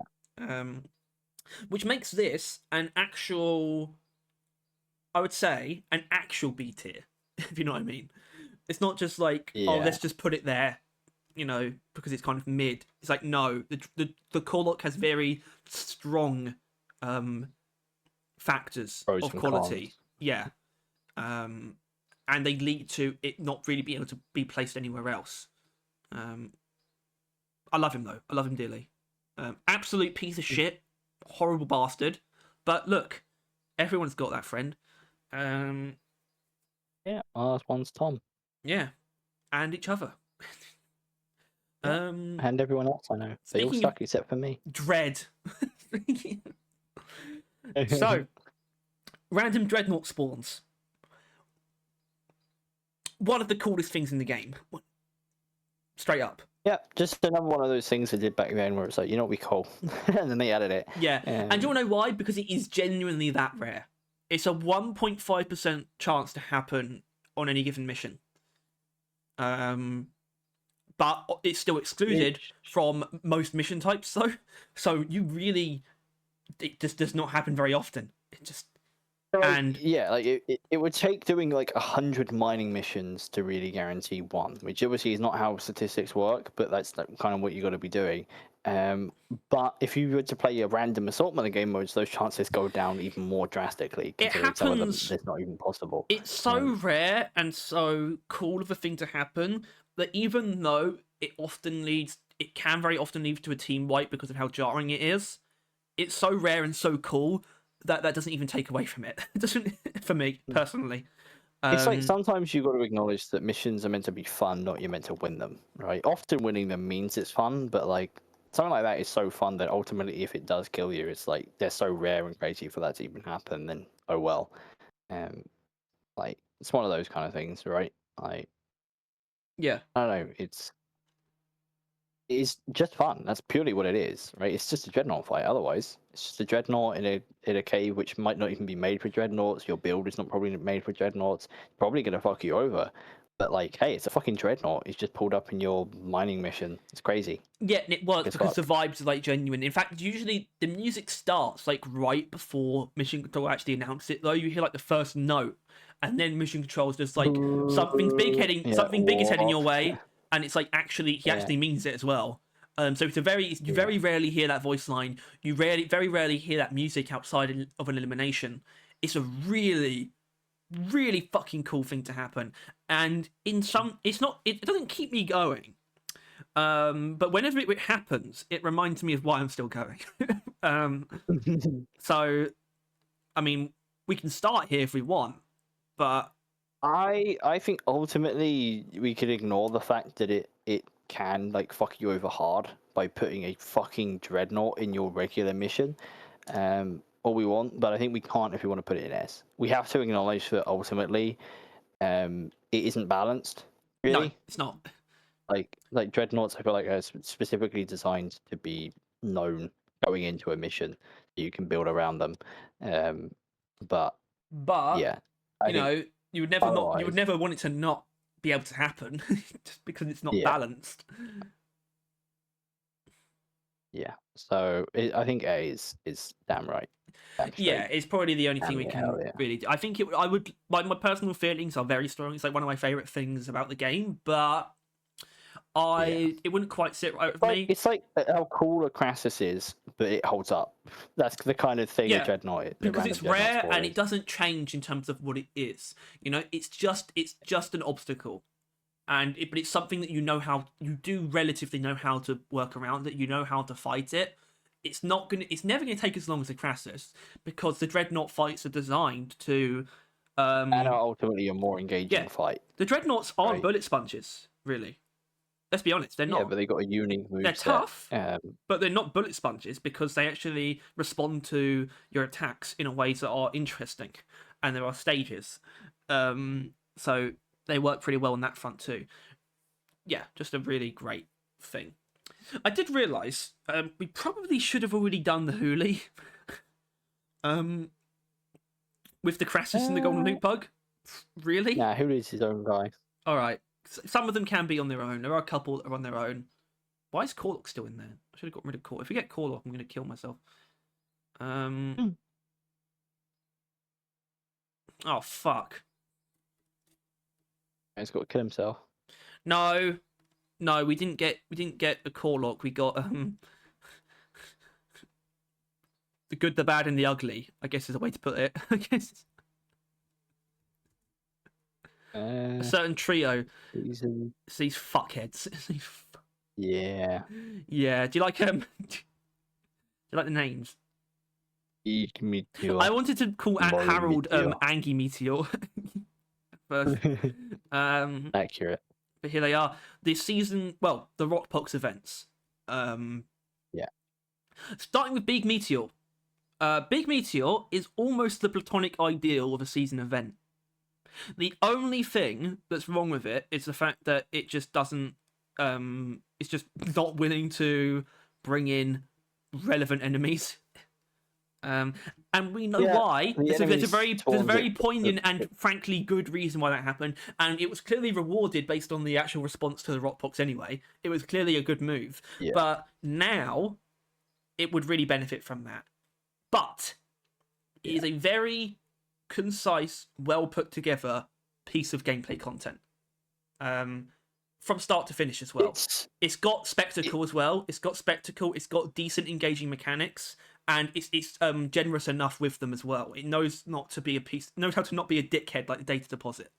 It is a phenomenally blatant improvement of everything the data deposit failed at, right? Like, just like in like all regards, like the kind of like, you know, protecting a thing while it does a thing, right? Like, like that's like the loosest definition of that kind of. It might be the best example of doing that in the game. Yeah, I think it is. Yeah, it's definitely up there. They bloody nailed it. But you have two of them keeps things really interesting, right? Yeah. That you can like focus one, or you can keep both alive to like make it go quicker. Obviously, if you've got teammates, splitting your team up is pretty interesting. Not many things split the team up, right? Like actively, like doing that on purpose. But it's I don't know, it's really they're fucking easy to repair during. But and they also, you know, they can break, but obviously they're still repairable when not broken, unlike Haxi. Yeah, it's obviously it's two separate things, but it's two separate things you have to defend and repair. But it's done generously enough where that's not too punishing. That's more engaging than punishing. But even if you want to, you can just sit on one. And enemies will be drawn to the other one. I wouldn't know this like 100%, but at least it never felt like if both are broken, it continues to spawn a relentless wave against you, right? Like, well, it definitely doesn't. Still... and like I just said, you can just focus on one if you really want to. Which is a really actually you can nice probably mechanic. always like ping pong between the two, right? Yeah. Like if stuff's overwhelming, you can always probably like hop between them. It's not even like that bad on the front of like connecting the thing up, because it's not like that can be broken, and it always puts them in. It's actually not like a bad part of it either. That, because it's kind of like it's a little bit of a calm period, because like it's a really cool spectacle. Like genuinely, the implementation is very good. Even now, getting a meteorite strike is cool. Oh yeah, seeing this giant radius appear in your HUD, and then this thing just comes down from the ceiling. So it's this massive fucking, and it can potentially happen twice in a mission as well. That's actually really cool. And it still does, you know, it's, like I said, still very nice. Like, that can pose a threat, potentially, but it's a really cool threat. And it landing can kill everything. Finishing it will kill everything around you as well. It's got both sides. Yeah. I think ultimately, you know, people talk about, like, style over substance or substance over style, stuff like that. It's got both. Yeah, it would have a tiny bit more if they were willing to put the Rockpox enemies in, especially now. Like, now it's no longer a main event. I actually think it would benefit from that. I haven't bumped into, like, a Rockpox enemy like, at all. I'm just saying, if it had those, it would be a really, really easy S. So... I think it's still an S. I think out of the season events, it's not only is it the best season event by far, it's it's the best, I guess, standard event in that way. Although that's kind of mainly what the season events are. It's like better than most of these other things. You know, it's a thing that sort of just focuses on combat and like objectives. You know, it's not a mini game, right? Like Ebonite's basically a mini game. Big Meteorite is definitively an objective. You know, you have to fight, you have to repair and look after these things, but it never feels unfair, and that lets it be engaging where it would otherwise be frustrating. I mean, and you're never going to turn down a meteorite. There's at no point in time you're going to be like, oh no, a meteorite's landed. Fuck that noise. Like, why would you? You wouldn't. Obviously, I guess we could probably talk about rewards. It's kind of the same as thing. It's like ultimately not that rewarding now after the season has passed, but I think that's kind of the retrospective way of looking at events, is the holiday event, not holiday events, but I guess would that not be here? I guess not. But no, I had to look. I mean, there wasn't going to be much going on there. Like half of them would be in the same tier, you know, like automatically. It would just fill up. Yeah, it'd be stupid. But you're never going to turn it down. Unlike a data deposit, you're never going to turn it down, because you know it's gonna. First of all, you don't forget that it's there, like a data deposit. Those rewards are going to be totaled up. Honestly, there's even a tiny bit of intrigue, because you can get either 3 or 4 play carts I don't even hate the fact that I don't know exactly how many I'm going to get. That adds a tiny bit of intrigue. And the spectacle is there. It's like a cool thing to happen during a mission, which makes you want to engage with it when it does happen, you know? And you also just know that it's going to be a quality experience. It's going to test you in a way that is unique enough, because it's quite rare at this point. It's unique and fair enough to be worth doing when you come across it. Because I respect it as a piece of content, as well. So if I come across one, I'm going to want to make sure I do it because I respect the gameplay, like the design, like prestige that it represents. Like it's really good exercise in game design. So, just good job, basically. And I'm actually very happy that we ended up realizing it's an S tier. I feel pretty good. Yeah. It's because it's like, they really, they dropped the fucking ball season 1 and season 2 with the events. It was dog shit. And it feels like they looked at that and remedied the situation. And I feel like you could say that they dropped it soon after, or like immediately after, but small meteor. Small meteors, ultimately, we need to put in context what they are. Yeah, small meteor represents a really nice facet of Ghost Ship. Yeah.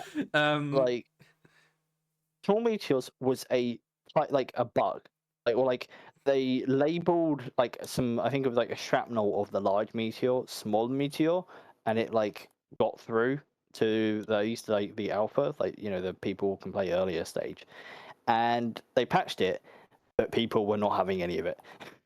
People wanted their small meteor back, and they would not shut up about it. And normally for other game companies, they would completely ignore it, not give a shit, or make a joke about it, make a thing. Ghost Ship, they just added it. They added a new event. And they did actually, they did reinvigorate it. Like it was repurposed. It wasn't the exact thing it was before. It was like a new meteor shower event is what they turned it into. It had voice lines for it.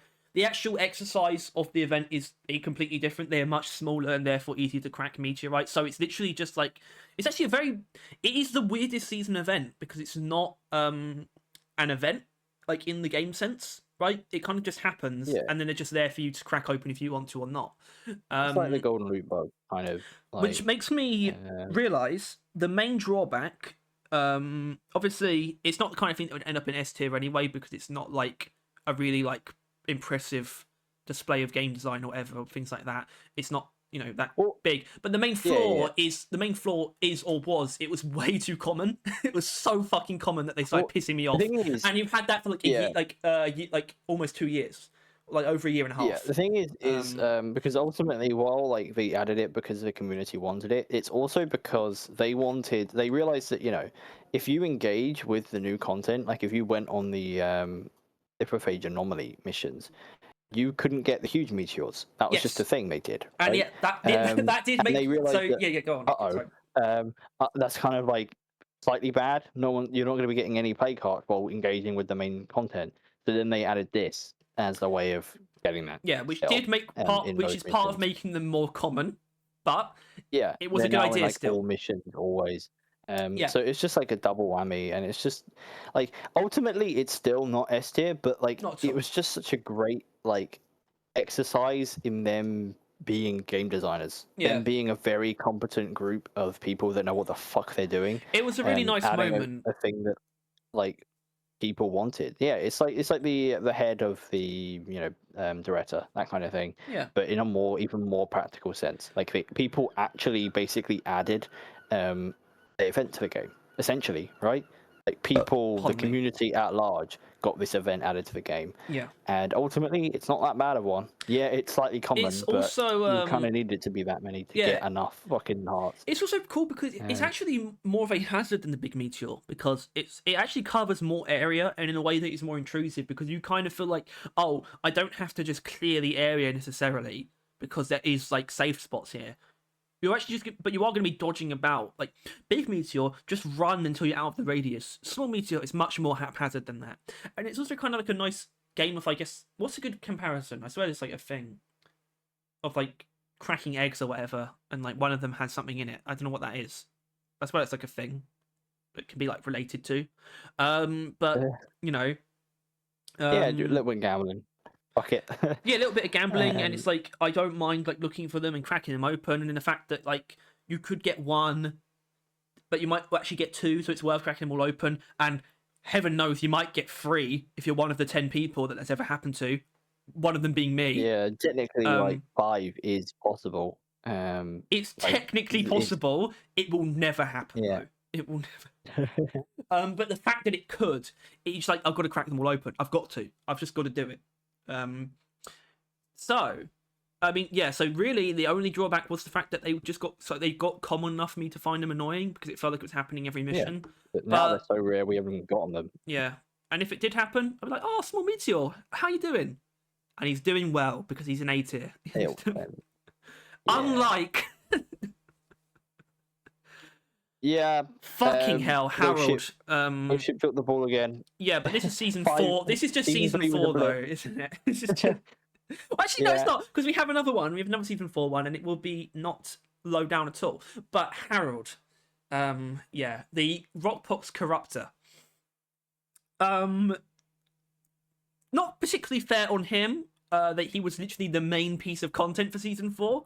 That's really season 4's problem. The fact that was somehow they thought that was okay. Like, Ghost Ship, come on. All you had to do was add like a fucking an anomaly or something, and you could have marked that would be better. Nemesis, and they thought that it's okay, without realizing that there was like all the secondary fucking guns added. And it's like this time they just added the enemy. Season 2 added like the rival presence warning, which is actually like a really good I guess higher tier warning basically. Well, they also added a warning this time on season 4, right? Season 3. And they had the remember? Season 4 didn't have anything. Oh, classic season 4. Yeah, it does have Harold though. Who Harold came across at first like a really good culmination of ideas from season 3. It's just like there should be a Rockpox boss. Design wise, kind of pretty much nails that.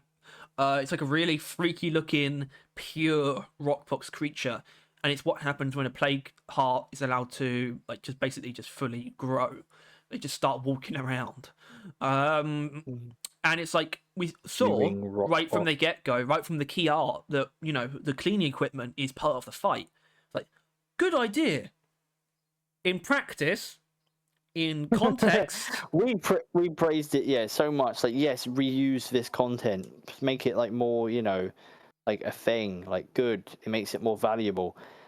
But I was thinking about this before. I can't remember if I was thinking about this before, like today or yesterday. But before we did this, I was like, the cleaning equipment thing was originally a positive, and I do think it is. I think it does give more value to the cleaning equipment, but it makes me realize how not great certain like carryable tools are, or pretty much all of them. In that, the thing that those tools have, at least over like the fuel canisters for the Retta, for example, at least you can move properly. Like you can run around and sprint stuff properly. It's mainly just a sprinting thing. But there's still things that you're carrying, which means you can't actually do anything without dropping them. And Harold is a moving target. Yeah, that was really the mistake there. I'm not kidding. Right, so I think, first of all, big flaw of Harold, your loadout doesn't fucking matter when it comes to Harold. Mm-hmm. But what could have actually helped if they actually rejigged the cleaning equipment to actually work is basically it just becomes a part of your kit, basically, or at least while you're holding it. If I could use my traversal tools while holding it, that would change a lot about this event. Like, genuinely. You no longer have to like throw it around and like juggle them to basically, be able to keep up with Harold if Harold happens to be, on the run or anything like that. The thing is obviously like we thought they added a solution to that kind of problem like in the thing, but then it turns out they were completely separate events, right? Like it really, and obviously jetty boots, right? Like that really kind of solves the problem. Like if you have jetty boots while using the equipment, you basically have the maneuver you would want need to deal with Harold. Which is why, I mean, if you really want, why don't you just strap the fucking jet boots to the pod? Harold should give you jet boots. There's a lot of things they could have done, They could have done that. They could have done what I said about the cleaning equipment. They could at least make it so that Because let's be honest, It made it Harold didn't move. or that. Well, let's be honest. Yeah. The cleaning stage is like way too long. It's literally twice as long as it needs to be. It's like 2 stages for no like reason really. If they had done it so like you could like that stage was a little bit shorter, and then once you expose Harold, it becomes like a stationary boss where your weapons actually matter. That could have been cool as well. But no, it's kind of just like a flat, like frustrating situation where you have to juggle the equipment, and then once it's exposed, you can kind of just pretty much just kill him instantly, no matter what you've got, which isn't actually that satisfying because it hasn't been very fulfilling up to that point. So it's also not optional. Harold is a fucking problem if he's around in your cave. And yeah, you can find him and call the equipment down and just use it to clean up. But you know, he's still going. He's still, you know, you got to take care of it. Hate. Yeah, spreading hate. He's a hate spreader. Yeah. Bad. Yeah, no, Harold. I don't know how bad. I mean, Yeah, his it's fight is difficult. not even that engaging, even when you actually like it goes well, right? Like his attacks aren't really anything of note. Sometimes they he's actually not that. feel kind of unfair. Actually, the Yeah, directional tentacle attack is quite oppressive. It's quite bloody like it's not that rewarding either. Like killing it, like, you don't get much feedback because It's most of it's also- covered in foam. Yeah, it's also only ever 3 play cards. Unlike Meteorites, which can give you 4. Harold will never give you 4, which is kind of just weird and dumb. Yeah, it's ultimately Harold is probably D, right? I feel like it might like there's no redeeming qualities of Harold other than that people call him Harold. Yeah. And I mean, the it. design's pretty good, but it's just interesting about Harold. The design is good, but the model isn't actually that good because of the tentacles. They just look really strange. Yeah, they're really Like weird. Harold looks awesome in that key art, right? But then in game, game, he just looks really goofy. He looks like a moving obelisk, like yeah, like but not in like a cool way. He looks yeah, like he should topple over at all given moments. yeah, and then sort of like I guess basically hovers up a wall while being like attached to it. Just a strange, scary fella, really. Anyway, yeah. Okay, let's just do it. It's a shame, kind of, but it's also not because it helps us push an agenda about season 4. Well, yeah, I guess. But not everything does. But even though we got not much left to do, I really got to go to the toilet. All right, so I spun the wheel, but not really. Oink. Wink, wink. Next up is who's a Hulie? Right. Recorder. So He's a pain in the ass. he's a pain in the ass. I don't remember when I really want to find out when this was added. Because he's old, obviously, but I can't remember if it's older than the Crassus or not. I'm pretty sure it is, because the Holy Hoarder is actually a precursor to it almost. It's like between like the Golden Leak Bug and the Crassus almost. Yeah. But it has more problems. It's more on the Crassus side than the Golden Leak Bug side, I would say. And that's because it's fucking annoying. You have to abandon reason. Yeah. Ultimately, you have to run recklessly into places you've never explored, jump perilously over holes that you should not jump over, waste ammo which you can't afford to waste. All of it just to have him crawl into the ground as soon as you stop shooting at him for a fucking millisecond. And ultimately, that is more Holy Hoarders experiences than it actually going well. It was added in the Explosive Expansion update of the 24 alongside the Golden Loot Bug. Wow. They were very generous that update. There was a time where I loved killing Holy Hoarders. I focused Holy Hoarders. I gave my all to Holy Hoarders. And what I got in return was fuck all, but pain in the asses, deaths, and disappointments.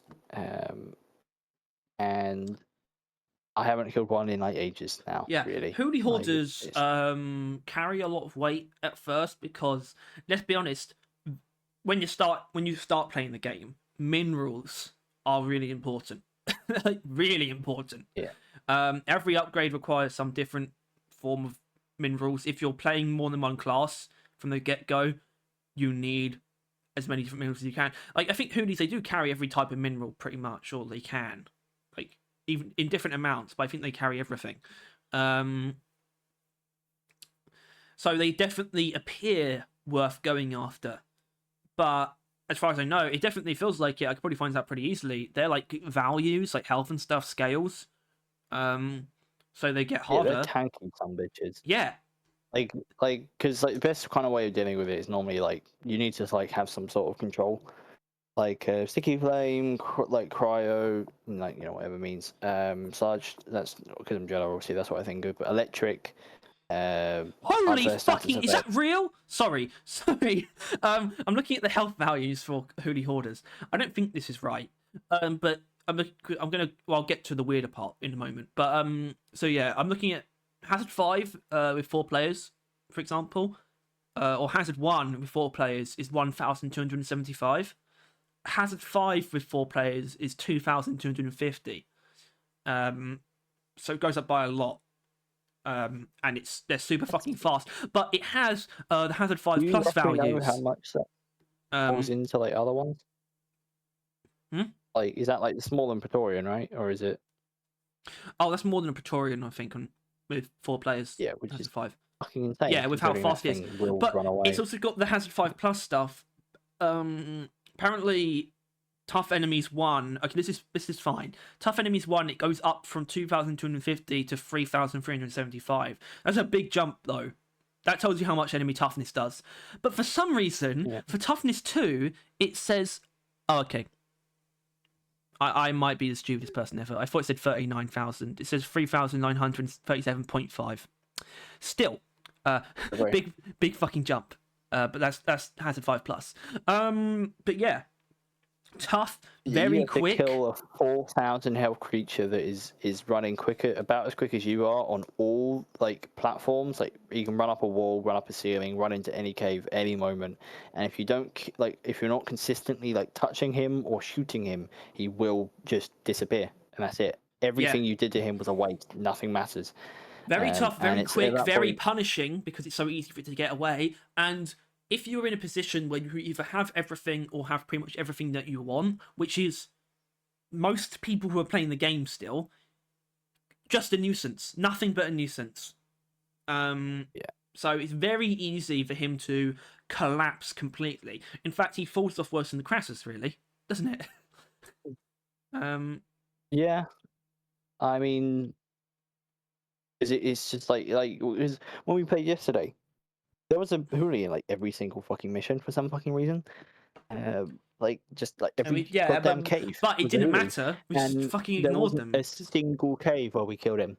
No. Where we even really bothered, to be honest with you. It's a pointless endeavour, especially when we're consistently playing on Hazard 5, which, we can do Hazard 5, but when we have to do like stupid shit like the Hulie, where, we run into issues like full damage and we have to like chase it constantly no matter what's attacking us, otherwise it's going to get away. We just can't. We just can't. The Hulie, we would at least bumped into at least one ambush, right? Yeah. At least. And can't if we're really caught with that. our pants down trying to deal with the Hulie, and we have to continue dealing with the Hulie if we do get ambushed, or else he'll just disappear. Hulie is just not viable to kill like Hazard 4 plus onwards. Yeah. Like it's not worth the investment from that point on. And ultimately, he's not the only way of getting a solid amount of minerals, right? Like fucking cargo crate and lost pack. Oh yeah, be about as rewarding, right? Yeah, pretty much. Yeah, like it's just not worth the effort. Is the problem with Hulie in like any way, shape, or form? Yeah, Hulies, Hulies in Survivor are awesome. Like genuinely, because they are nowhere near as they don't. First of all, they don't burrow away at all. They're actually fairly easy to kill, and they drop like a loot box that gives you like stuff. It can give you good stuff. Anyway, that's neither here nor there. So in Vampire Survivor. at our stage, of gameplay, Hulies are fucking awful. For a new D. player, probably I still not guess great technically, though, because it's like he's never going higher than C. But I mean, where's Crassus? Crassus. No, I don't want to devalue D by putting the Hulie in there. The Hulie is ultimately harmless. The things in D harm. The game is worse with those things in D in it. So yeah, C because fuck it, who cares? Ultimately, he'll just leave. It's just a disappointment, and his family should be ashamed. yeah.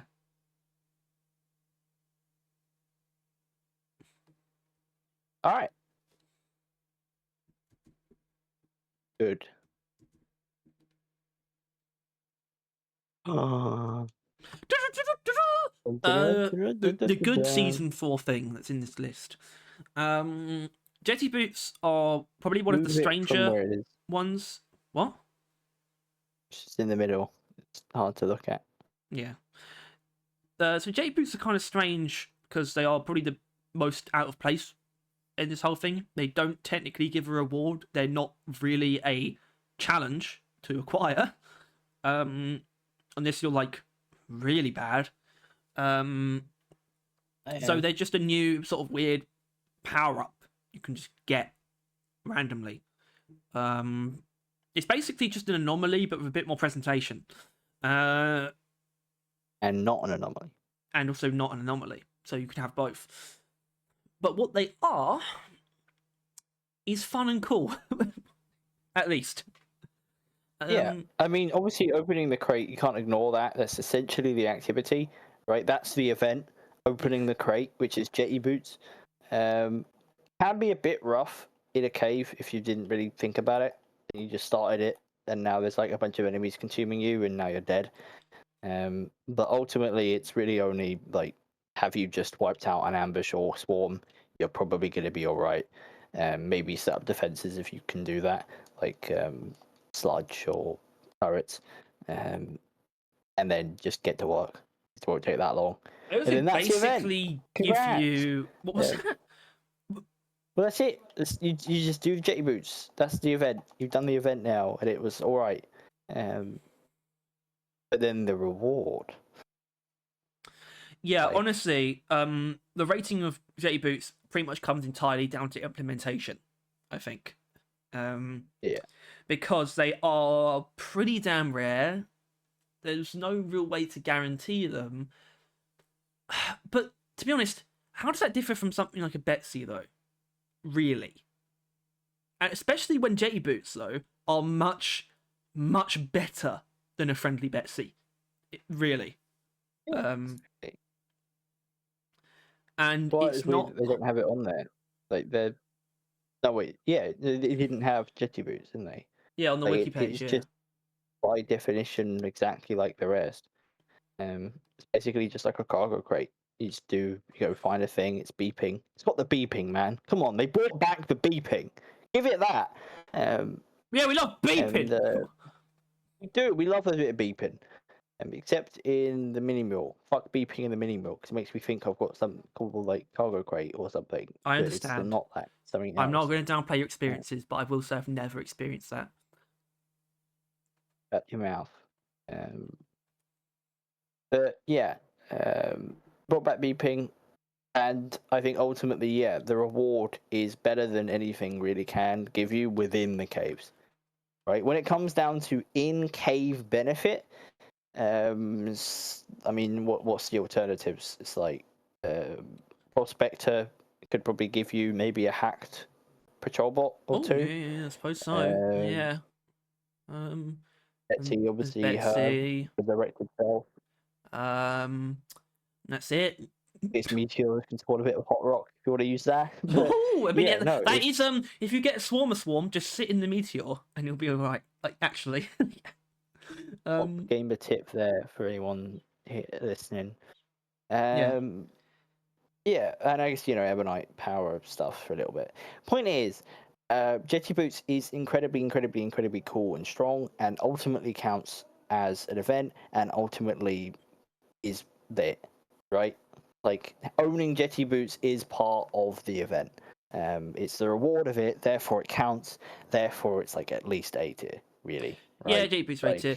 We went off a lot. I mean, I don't know why Jetty Boots was something that we gave a significant amount of shit to, as well as everything else, because frankly, they are one of the best things about Season 4. They've had the most staying power. You are never, ever upset to see them, because why would you be? It's only a positive. I mean, they do. The only annoying thing is sometimes they'll be at like the end of a mission, you're like, Yeah, I mean, it's also the that's fact that they are reason. kind of just objectively too strong, but that's kind of unavoidable in their very conception, so I'll allow it. No, So- these Jetty Boots are not the ones you get in the new game mode because that is not the event. So we're just talking about the regular kind. No, but they still they completely break the game change in up special like little ways. traversal and give you basically infinite grunt and swarmer killing power if you really want, like, technically. Yeah.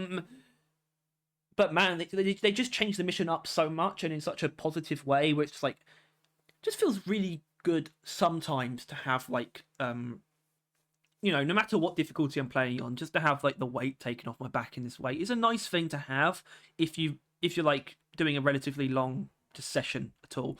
To get it like a couple games in, or maybe you've done like at least 5 or something missions and you get one then, it's a really nice thing to see. Like just really nice. And it's nice anytime as well. So I think, yeah, not literally the most perfect or amazing thing ever created, but still an easy A tier if we're just being honest. I think we'd be being very dishonest if we were like, oh, Season 4, gross. It's like, yeah, well, you know, Season 4 also had a double barrel, the double barrel rework, so it's not all doom and gloom. And they had to do Season 4 to get Season 5, so, you know, there's that too. Yeah, we had to do Harold to get the core stone. Yeah. Core stone. Wink, snudge, nudge. Snudge. Core stone. There it is. The Season 5 event. Saved for last for clickbait reasons, or not clickbait. What's like viewer retention reasons? Yeah, but also kind of by accident, because Tyler, I mean, look, if I rolled it first, we would have done it first. So. Yeah, I know, but it works out. But yeah, no, this is, I think, a combination, right? It's like, you know, I think they've learnt their lessons in every way, shape, or form, and it is coalesced into a ultimately seamless event. But it's still like, right? Well, yeah, except from the fact that it's probably a bit too hard. It's probably, yeah. It's difficult, although at the same time they don't seem to care about any of the cheesy strategies that people. It's I was actually going to say that for some reason. It's phenomenally optional because it takes up very little space, and you might not have noticed this. I mean, you'll probably have noticed it when I say it, but it doesn't actually do anything to the environment. It can just be placed anywhere. Cracks, but it'll be alright. Well, no. I mean, like beforehand. I literally mean like the fact that data deposit has an area carved out for it, which is like, oh, okay, I guess this is core stone, just wherever. Doesn't affect that stuff. It kind of just sits there as this obelisk. Literally, it's like the thing from 2001: A Space Odyssey. It's just sitting there waiting for you to crack it open and to unleash the hordes of hell. Also, literally, because my God, as far as like cinematicness goes, it's got that in spades. It's got that, despite at its core being a very simple thing gameplay wise. It's not literally just because it's not literally just it summons hordes of crawlers. That's not it. You do have to balance that around actually mining and destroying the core stone through damaging it. Actually, and which is why, by the way, mining being an important part of it is actually really good. You can use bots code for that, of course, but in a team setting, you're going to love having a driller. It's mainly driller, but it's still good. It feels pretty good, but everyone can play a role. I mean, really, the difficulty of the core stone in terms of like the combat, you can sort of boil that down to you really just need to play into what your traversal tools can do. Like Gunner can actually cheese the core stone, right? Like, pretty easily. You just get on a zip line, and you can just avoid them almost as long as there's like enough space for them to not be able to like jump to you. You can basically just do it like that, and when you need to mine it, you could either have Bosco do it, or if you have a driller, have him do it, or if you have neither, drop and just use a shield while you mine it. Scout, you can kind of just do the same kind of thing. Engineer, you kind of have to build like a parkour arena that you can use, because obviously the crawlers are very quick. So you can't just run around blindly. If you want to do something where you're trying to avoid them, you have to take advantage of your tools, but you can do it. And they're still like fun to fight unless they get overwhelming. When they do actually cross a line, becoming pretty annoying, to be honest. Once they start getting you down. But until that point, they're kind of just these freaky little dweebs who don't mind fighting. It is weird though. It's actually weird that they're the only enemies that it summons. It's obviously it's not weird conceptually, but it's the only event that does that. Got its own pool of enemy. Yeah, but it's just one. Exclusive to itself. Yeah. Hoards them. No, But the thing is, you say it's a culmination as if it's like S tier, but it's not. It is difficult to say it's S tier, but it is also just like, I don't know. It is so clearly an improvement of like a general process of events, right? Like it seems like they just get it, or got it at least this time, right? It's still probably not S. I mean, my only real problem with it is the new that enemy it specifically is tied to. That stupid fucking pool of dog shit is completely unreasonable and unnecessary. And I do not know why they added it. But otherwise, I mean, it's not much you can really critique it for, right? It's like, no, it even doubles down on cinematic. It's well done, like gameplay wise. It's currently, in its best state. It's like extremely rewarding. Yeah. And it will be for a while. Yeah. Technically speaking. And it doubles down on events giving you respite when you're done, in a way. Obviously, it does the thing, kill everything nearby. Yeah. But it even just eases off on any kind of problems that could arise from getting the reward to a deposit point, right? And that's only really going to happen in point extraction and refineries, or I don't know, a salvage op where you've sent the meal to the drop pod. That's really the only time it's going to happen. It doesn't matter. It's just like, here's a pod specifically for that thing. Put it in it. Say goodbye. You're done. It's like, okay, that's really nice. Actually, thanks for that. Sure, I'll put this weird item that looks like a vault key, by the way, from Borderlands. I'll put it in this strange grey pod and send it away. Why not? And then it just works. Just works. Barring the crawlers are a bit overtuned. Barring that, it still just speaks to the really just wonderful combination of fun and challenge and simplicity that all of the new gameplay content in Season 5 basically draws on. So it still has all that going for it. It would be an insult to put in anything other than A tier, but I think it's still a hair off S. Yeah, I do think it's just maybe slightly unreasonable sometimes. Like, obviously, with the enemies pooling and... that's really it. As far as I'm concerned, that's it. If it didn't have that, I would say it's without flaw. And very replayable, but it's slightly rough. But still, no, we did it like every mission, like the first day we played it, and it never got tired.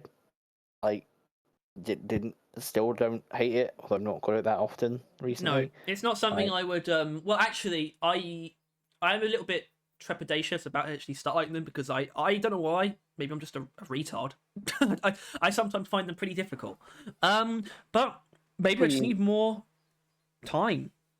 I mean, look, my perspective on them was... I don't know why, we just happened to have a really easy time with them the first couple of times, which gave us a really good impression, I think. We had a really good first impression, if you remember. I think it might be just a bit of driller, to be honest with you. The sludge pump being... Like, I shoot the main bit, so I'm doing damage to that, and then, laying puddles below, which deals with the other fuckers. Like, it was just kind of like... And cryo also just works very well as well. Cryo as well.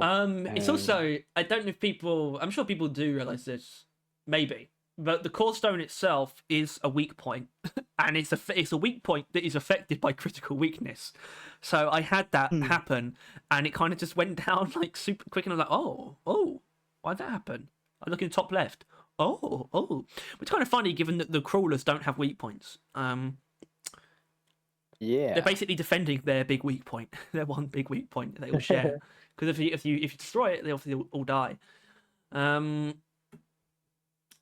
Yeah, good job. You know what? I know, like, it doesn't. In some ways, it doesn't look great, but you know, I was expecting maybe to have. I wasn't expecting A or S tier to be populated that much at all for some reason. I thought this was going to go It's because similarly we to. think a lot more about all the events we don't like than the ones we do. That's the thing with events, right? The good events just kind of occur. You don't really like pay too much attention to it. You just kind of play it. It's part of the mission. You enjoy it. It's only really the ones where it's like, oh, this is a fucking miserable time. I hate everyone involved. Whoever made this is evil. Yeah, that but you Tyler, really start paying attention. That's pretty to the much. That's pretty much just D. I would say C. Some of them run into that. Prospector is probably the worst offender in C, and then Crassus, and then Hulies just passive basically, and Kursite's just like fine. But above that, yeah, I mean it's like because I almost expected it to go down a little bit similarly to the boss fight one, you know, where there wasn't an S tier. Yeah. And it was like, oh, I guess, you know, I mean, and it didn't surprise me by the end of that. I realized, oh yeah, boss fights are like they're not actually. It's not really their strong suit. But doing this, just like, I mean, yeah, this is pretty good. I mean, look, there's enough hits here to make the pool of random shit that can happen function in the way that it should, which is just making playing the game in sort of if you're playing it just in a relatively repetitive fashion, which is like you can't really avoid that. This is the stuff that adds the dynamism that is required to make that fun and replayable, and enough of it hits well enough to ensure that aspect of the game functions. So, yeah, and the fact that you know Coolstone by adding so many of them, right? Like they were really risking it, but ultimately, didn't not pay off generally. Especially since, you know, the ones that were pretty unsufferable are now rare. Like, you really don't bump into them too often, most of the time. Yeah, except the fact that we somehow encountered two. Oh, sorry, I was about to say somehow we encountered two Harolds yesterday, but there was a reason for that. But the second one really fucked me off because that happened after I switched to Season 3 specifically.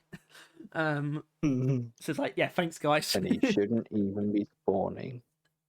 Well, he should. He can, but it's like, I did not. That was not funny. Wouldn't mind seeing a Meteorite, you know, sometime soon. Yeah, so we really wanted that. We really wanted to play Meteorite, which Clearly. You can't say for many of the other events. I'd like to see the timeline where yesterday we actually did find a Meteorite. It went like really badly for some reason, and we just put it in like D. Yeah, would have radically changed our opinions on it. Yeah. But I mean, we've done quite a few Meteorites over time, so I think that's fine. And that's the thing. The Meteorite event is one of the few things about the Rockpox that never changed since Season 3 like dropped. You know, it just didn't need any adjustment whatsoever. It is without flaw. And so is his tier list. I feel pretty damn good about it. I think there is a lot of variety in the nature of the stuff in B and C, right?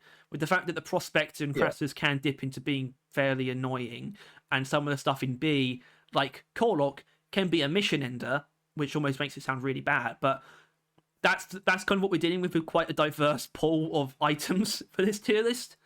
Quite a lot of very different kinds of things. So overall, I'm very happy with this way this looks. And I feel especially good about the fact that, you know, we got the same number of things in S and D, but if you look at C, B, and A, it actually goes up the amount in each one as they go up. with the most things actually being an A, which is actually really nice. I like having a populated A tier. I think it's very healthy. It feels good. It's good. I'm glad. Yeah, it did actually come along a lot better than I thought it would. I don't think I will have anything we want to move around. I don't think so. I do not believe so. No. Which means I'll do it. Yeah. All right. Well, okay. So that was our random events, encounters. I think encounters is actually the word I want to use. I don't know. Which makes more sense. We've been using events. We've been saying events the whole time. Makes more sense to people. I don't think people would be like pissed off that this involves all the things that it does just because it's called events. I think that'd be fine. All right, so yeah, that was our random events tier list. Probably, definitely one of the longer in the making or longer time coming tier lists. But at the same time, at the same time, it's better time than ever to do it basically. So feels fine, and that goes for certain other things that might happen, like if we do the DLC one, for example, because we know like that kind of thing. Gonna be a while. Same with updates. Either way, yeah. So if you enjoyed this, please make sure to like and subscribe. Tell us what you think. If you think we're absolute heretics for our placements, or if you think we're based. I think the most based. There's a base take when it comes to this stuff. I don't think it was like, dude, big meteor in S tier, based. Like, I don't. The closest could be the Dreadnought one, maybe. I don't know. Yeah. Okay, but if you, of course, as usual, if you want to stay until everything to do with Deep Rock and Road Court, then click the bell as well. Thank you always for watching. And if you're feeling extra generous, maybe give us some money. Because you can do that. But another thing, we're pretty damn close to 1,000 subscribers now. And Tyler thought it was going to slow down. Should we start doing that? Doing what? Like maybe do like can we hit 1,000 subscribers by the end of the year type like stuff? If we reach 1,000 subscribers by the end of the year, no, because I think that could reasonably happen. I want something weirder. If we can reach 1,000 subscribers before I go back to university, I'll eat a shoe on camera. Oh God, why would you want that? I won't. That's a lie. Will we do anything different if we get there in a certain amount of time? It's like a giveaway, right? But I don't know what we would give away. Our love and respect. Much of worth. Yeah, I guess like alright, it'd be more like a video some people would want from us. Or some something. like kind of punishment. Doesn't make sense. Yeah. But something. Yeah, like or like I don't know. We'll have to brainstorm it a bit. But that is something I've seen people do. We'll do a tier list of all our subscribers. Yeah. all of our commenters over the last years, all commenters will rank tier list. Every comment. Yeah. Shit. I mean, look, I know we don't really get many comments in the grand scheme of things, but there would still be like what, thousands? Yeah, it's still way too many. It's still. Yeah. But if we, either way, there'll be a special. I haven't told Tyler exactly. He knows that it has something to do with drinking. What we gonna? That's what I'll say. I know what we're drinking. You know what we're drinking? Is there more to it? Do you think the video is just us drinking like a mix of like ale and Red Bull? And that's it. It's just... Yeah, I did. I thought that was it. Is it gonna be like a punishment game? It'll be. Of course, it's gonna be a drinking game. It has to be. Oh fuck! But it's like not much. You probably won't feel anything from it, except from the Red Bull. Anyway, the video's Tom's over. gonna regret that. This is actually like pretty standard barrel vision time, so let's not tip over into being absurd. Absurd, but still ultimately barrel vision time. Yeah, absurd in general. See you next time. Bye bye.